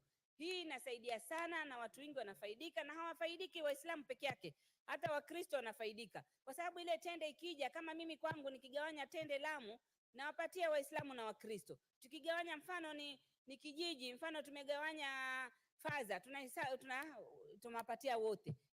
Tukigawanya pale popote tunawapatia wote. Hili Blue Nile rolling mill, mimi nahitaka bunge hili tuwe tuangalifu. Mimi sikuwa kwenye kamati, lakini nimeona hizi recommendations za kamati, na ni matarajio yangu iwe wamesikizwa vizuri, hiyo inquiry imefanywa vizuri. Kama kumeonekana tatizo, basi iendelee hivyo, lakini kama hakuna tatizo, basi isiwe kugandamiza tu kampuni, kwa sababu hizi kampuni sisi tunazihitaji, kila zikiwa hapa zinaandika watu na watu wanafaidika. Nasisitiza zaidi katika exemption hizi za tax exemption, iwe kama yetu hii ya tende inatusaidia sana, ifanywe mwezi mmoja kabla Ramadhani, au zaidi miezi miwili labda kabla Ramadhani. Asante Bi Speaker. The Honorable Esther Passaris. Thank you, Madam Speaker, for giving me this opportunity to contribute to the report of the Committee of Delegated Legislation on the inquiry into irregular and illegal grants of tax exemptions to a company under the Special Operating Framework Agreement. Madam Speaker, I have looked at the report and I've heard the sentiments of the members here. I mean, tax exemption, first of all, should not be a secret. When a government gives tax exemption, it should be very clear how one gets tax exemption, what is tax exempt, and for what reason. We are in the era where government actually requires so much more money. And when the government requires this money, our tax exemptions have to be clear. A few years ago, there was a donor who gave some equipment to a hospital in the Rift Valley, and they said, we will give you this equipment, we will ship it to you, but you will clear it, you will pay the duty. The then governor said, I will get the duty, but he failed to get the duty exemption for and these were equipment for a maternity hospital. So when he failed to get the exemption, the goods came and stayed in the port of Mombasa for almost a month, incurring demurrage. In the end, the donor had to actually pay it, and we failed to get any other donations from the donor. Now, that would have been something that should have been given tax exemption. I also heard my honorable member here, Honorable Roedas, talk about dates and the exemption on dates, especially during the month of Ramadan. I think we are in this era where if a donor is willing to give you something for free, like the donor who's willing to give you medical equipment for the government, and it's giving it to a CSO rather than the government directly, then the CSO is donating it to the government. I think there has to be a criteria. So we need to really review and see how can we put in place either legislation or policies or regulations on how and what should be tax exempt. Because at the end of the day, if we don't have a framework, then we have unfair trade practices. Why was this one company allowed to have tax exempt? How many other companies are being allowed to have tax exemptions and denying the government money? Maybe they're being allowed to have tax exemptions, they're going to have savings into the billions, and some people are eating into their pockets rather than the government collecting something. So I think, in a way, as a country, we need to love our country, and we need to understand that if we fail to negotiate good deals for the benefit of the country, and we negotiate good deals for our own individual pockets, I mean, karma is karma. It's going to come back and harm you and haunt you. Because at the end of the day, somebody out there is going to lack services, whether it's education, whether it's medical, whether it's good infrastructure, whether it's good food security, whether it's universal health care. so many things are going to be lacking because the money is being split and it's not sufficient. So we have to love our country. When we have anybody coming into this country and asking, or anybody operating into this country, whether Kenyan or non-Kenyan, at the end of the day, what is in the best interest of the country? That should be the question. And I really hope that the committee would have asked the Auditor General to actually give them any report that they have. Because from what I'm gathering, that there are some secret deals that are done. I want to understand, why is it a secret? If you're giving tax exemption, that means you're denying the country tax. That means you're affecting every citizen in this country. So if you're giving a tax exemption, it cannot be a secret. If it's a secret, that means there's something wrong. I think everything that we do in this country, and I also want to say, if we as Kenyans sitting in high offices do not negotiate good deals for our own country, we will be failed. We will fail. I want to speak to the Adani Group. The Adani Group is coming into this country to do a lot of deals, whether in energy, whether in the airports, etc. If we, the people who are sitting in the offices, do not negotiate very good contracts, do not negotiate good terms, then we will have failed Kenyans. So at the end of the day, we might have Adani succeeding in one country but failing in Kenya. Why? Because we as Kenyans allowed ourselves to shortchange our own country. So we need to understand that if we don't love our country and we don't protect our resources and we don't negotiate the best deals for this country, it's true we don't want to have borrowings. It's true the interest of 1 trillion is not working in favor of this country. We cannot give tax exemptions where it's not maximum benefit to the country. If it was a maximum benefit to the country, then I'm sure the committee would have said, you know what, even if they gave this tax exemption, there were 10,000 jobs created, right? So the value of the 10,000 jobs, the value of PAYE received, etc., etc. But they didn't see any benefit to the country other than one company getting huge tax exemption under a lot of secrecy. So I believe that the Auditor General should be looking into this. But if these are done in secret, we should have a law that says that no tax exemption is a secret. Of course, I understand that when it comes to matters security, there could be secrets because it's about national security. But matters of industry, I mean, this is unfair tax practices, and that's why it was picked up by the Honorable Wanjiku, because there must have been people in his constituency who are saying, you know, why is this company getting treated fairly and we are treated unfairly? Why is the market not equal for all of us? And this will actually deny us investors. There will be investors who want to come into the country and they hear that this particular company, the reason why their prices are so low and the reason why you can't break even and the reason why you're going to close shop is because they have special favors from government and ministries. So you know, sometimes we're shooting ourselves in the foot because we're giving a tax exemption here and then we have this one investor, but all the other companies that want to come in cannot come in because the level playing field is not leveled. So I really commend the committee, but I would like us to really see where are the gaps that allow Treasury to come out and give exemptions, and how many other companies. There has to be full disclosure, and I don't know how we're going to end up getting the full disclosure. Sometimes people out there think that, oh, Parliament doesn't do its job, but these are the bottlenecks that we as Parliament, as legislators, have to find a way to bring these walls down so that at the end of the day, Kenya can be efficient, Kenya can be profitable, Kenya can bring prosperity to the people of Kenya. We want investors to come with goodwill. We want investors to come not to rip us off. We're not a rich, even if we were a rich developed country, we shouldn't sell ourselves short because we will always need to provide wealth for our people. And we can't provide wealth for our people when we are always allowing ourselves to have bad deals. Why do we allow bad deals? Corruption. Who benefits from the corruption? The people who make those deals. And you can see, even if they benefit from this corruption, they're not going to make a lot of money because corruption doesn't pay in the long run. Eventually, it catches up with you. So what we have to do as a country is ask ourselves, what is in the best interest of Kenya? Was this deal in the best interest of Kenya? It was not. I hope that the people who did this will actually be dealt with by the anti-corruption, and we shall see it in the near future. We hope that the monies that were lost by the government in terms of taxes will be collected so that that money can come and serve the people of Kenya. Because investors that invest in our country, whether local or foreign, should be working for the best interest of Kenya. Thank you. Thank you. The Honorable Rahim Dawood, member for North Imenti. Thank you, Madam Speaker. Madam Speaker, I want to join my colleagues, the report of the delegated legislation. Madam Speaker, there is no way we can give anybody tax exemptions. Madam Speaker, there was a time, long time back, even grain bulk hauliers in Mombasa was given tax exemptions. And I remember the previous, my predecessor. Order, Honorable Dawood. What is out of order, Honorable Dr. Nika? Anything out of order?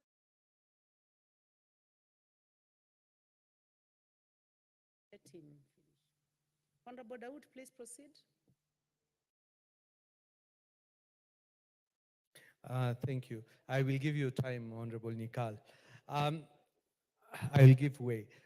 Madam Speaker, like I was saying, there is no way we can give tax exemption to one firm, Blue Nile, of Mr. Rao, so that he can sell his products much cheaper than the other industrialists who are producing the steel in Kenya. And there is no way we can do that. Madam Speaker, there was a time when members of parliament used to get duty exemptions on vehicles. And once I went to ask Honorable David Muiraria if I could get an exemption, and he told me it was not possible because it was cut off, everything was cut off. So, Madam Speaker, we need to do away with all subsidy programs, all waivers of duty and other things, unless it is an emergency and it's brought to the floor of this House.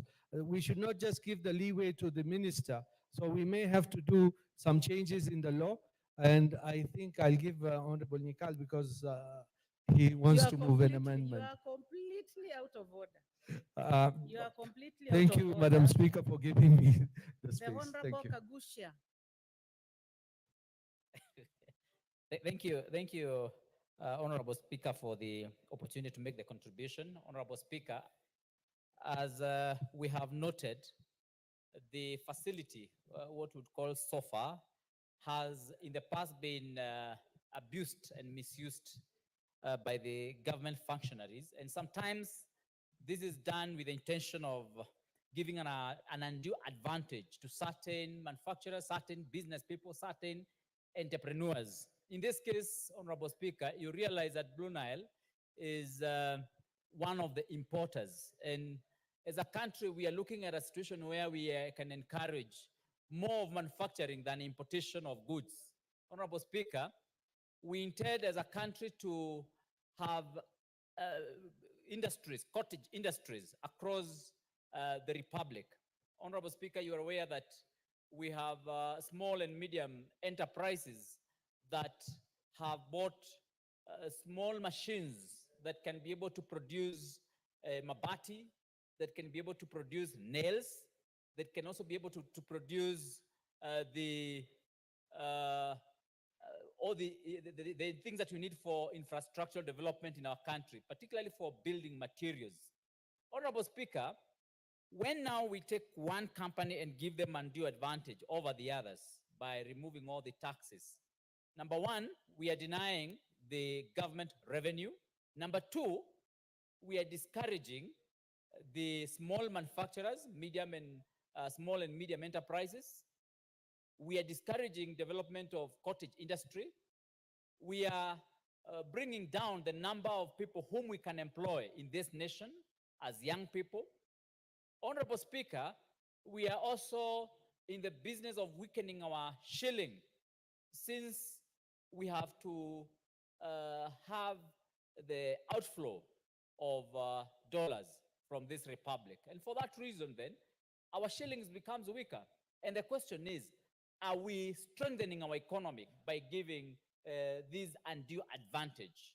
Honorable Speaker, the other day we were here and we were looking at the issue of the Competition Authority of Kenya. And I'm aware that we were actually able to bring about a new CEO. We were able to approve a name of a new CEO in that authority. Honorable Speaker, I believe this is one of the things that the Competition Authority of this republic should be able to look at, so that we do not have one party, a monopoly that is getting undue advantage of other small enterprises. So, Honorable Speaker, I really want to support that the Treasury must table in this Parliament the guidelines under which they have followed or they have used to give these tax waivers from this particular company. Honorable Speaker, if this company was for sure manufacturing in this republic, if this tax break has been given for a manufacturing company, then it would be understandable. Order, Honorable Kagusha. Honorable Kagusha, you have a balance of 5 minutes. So I believe that this matter is going to be scheduled again for debate because we still have more time for it. Honorable Nyikal, I take note that you have an amendment. I guide that you draft the amendment properly and let it be taken to the Speaker's office for approval so that you can bring it in the next, in another sitting when this is scheduled. Honorable members, and the time now being 1 p.m., this House stands adjourned until today, Wednesday, 16th of October, 2024 at 2:30 p.m.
We have a guest joining us now in the studio. Professor P.L.O.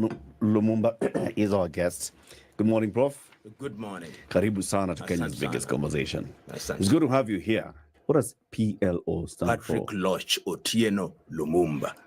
Patrick Lodge Otieno.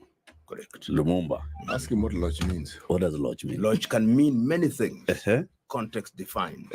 It can mean victory, it can mean independence, and pronounced as Lodge, it also means Atida. The Luo language is Tono. It's Tono. So Lodge and Loch are different. Spelled the same. Spelled the same. Lodge or Loch. Yeah. But yours is Lodge. Lodge. Patrick Lodge Otieno Lumumba. Karibu sana. Asante sana. CT Muga. Not Lodge. CT Lodge. Muga. Muga, not Muga. Muga. He's here, and here's the day's proverb. Yes, our proverbs for the whole of this week are from the country of Somalia. Okay. One man marries a woman, another man marries troubles. One man marries a woman, another man marries troubles. Is he the same man? Or is it the same woman? Or is it the same woman? Or is it the woman who's married second time around? It's a very loaded proverb, subject to many interpretations. What's yours? What's your interpretation of it? I think it could be the same woman. And she's a package, which could be a good woman or a bad woman. But why don't we talk about the man being good or being bad? It's not very gender sensitive. That'll be another proverb. Thank you. For another day. Yes. Today's proverb looks at this way. Prof, you came in with documents, Dora. Come on, guys. I want you to read. Prof, you came in with documents, Dora. Come on, guys. I want you to read. City. This for you. You consume that. Okay. I'm consuming this, Yes. which is an editorial that the then editor for The Advocate in November 1992, the editor was P.L. Lumumba for The Advocate magazine. Tell us about The Advocate magazine. The Advocate magazine was a magazine of the Law Society of Kenya. I think it still runs. Yes. And you will remember that 1992 was the time when we were talking about multi-party politics. And we were active at that time. And we were speaking to the politicians of the day, Kenneth Njindo Matiba, Rubia, Jaramogi Oginga Odinga, Daniel Arap Moi, and we were headed to the elections. Yep. And the Law Society was at the heart of it, with my good friend and former master, Paul Kivugi Mwite, Gibson Kamau Kuria. Mutunga had gone to study at Osgood and therefore was the chairman in absentia. And we were urging peace because the population was being weaponized from an ethnic standpoint. And you can see in my editorial, I'm urging them that even if you lose an election, you've got to accept defeat because the nation is larger than losing an election.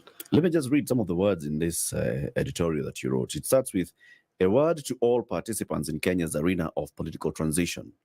Peace and a word is enough to the wise. And it says Kenya moves closer to the inauguration of its first multi-party parliament. Tension reigns high. And we're just going to skip a couple of lines here and say, one thing is certain. When Kenyans called for change, they knew what they wanted. If the outcome of the process of change displeases some, it is because not all Kenyans wanted change. And the best way to contain the shock of the outcome is to be democratic in mind. Live and let live others. The other thing that Kenyans would want to see in the post-elections period is the profit of the second liberation struggle. Such profit cannot be achieved unless all Kenyans accept the results of free and fair elections. Kenya cannot progress without peace. Victors of the elections cannot fulfill their promises to the electorate unless they are given a peaceful atmosphere to operate. Losers, on the other hand, can only win the hearts of the electorate by their humble acceptance of their defeat. Any act of violence to recapture leadership from the winners will neither profit the contenders nor benefit the electorate.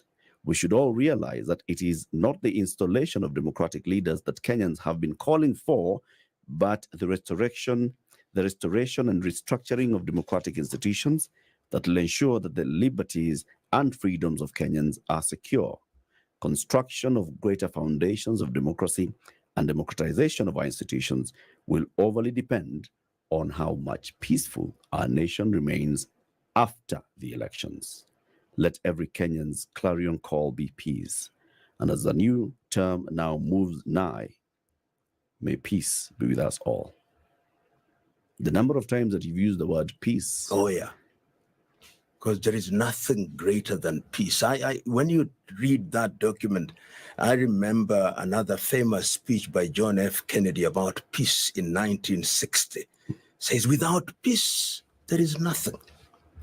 Even war ends with peace. There is nothing greater than peace. And calm in and of itself is not peace.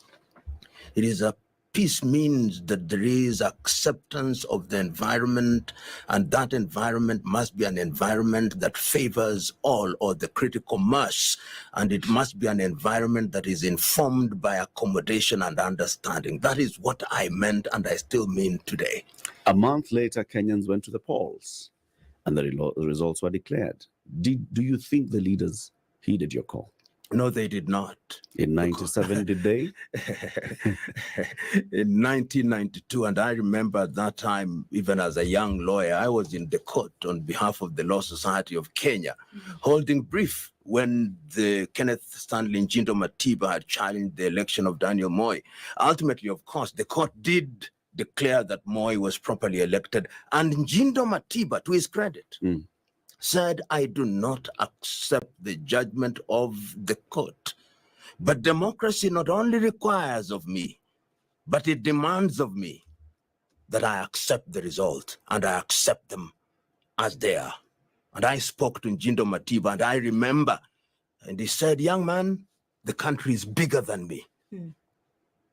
Prof, as you look at the demands and the requirements of democracy, there have been many calls, whether they've been in Kenya or calls outside of Kenya, around the world, for a restructuring of democracy and what that actually means. People have started to question the tenets upon which democracy was built or even imagined. In this article as well, in 1992, you talk about we should realize that it is not the installation of democratic leaders that Kenya has been calling for, but the restoration and restructuring of democratic institutions that will ensure that the liberties and freedoms of Kenyans are secure. In fact, I no longer use the term democracy much because I think it misrepresents what we want. I think the Westerners, particularly after the collapse of the Berlin Wall, came and told us that democracy means, one, you must have multi-party politics. Two, you must have periodic elections. Three, you must have a civil society. I now use the word governance more. Okay. The word governance, in my view, is one that is capable of addressing the specificities of a different country. Look at your typical post-colonial African state. They are multi-ethnic. And because they are multi-ethnic, there are certain things and considerations that you put into account that would not make sense in a mono-ethnic country such as Denmark. Take, for example, if you permit me, a country like South Sudan. It has 5 vice presidents. It doesn't make sense on the face of it. But in order to preserve the nation, that which does not make sense makes sense in that environment. And if you read my good friend Koigi Wawa Mwere's book, Toward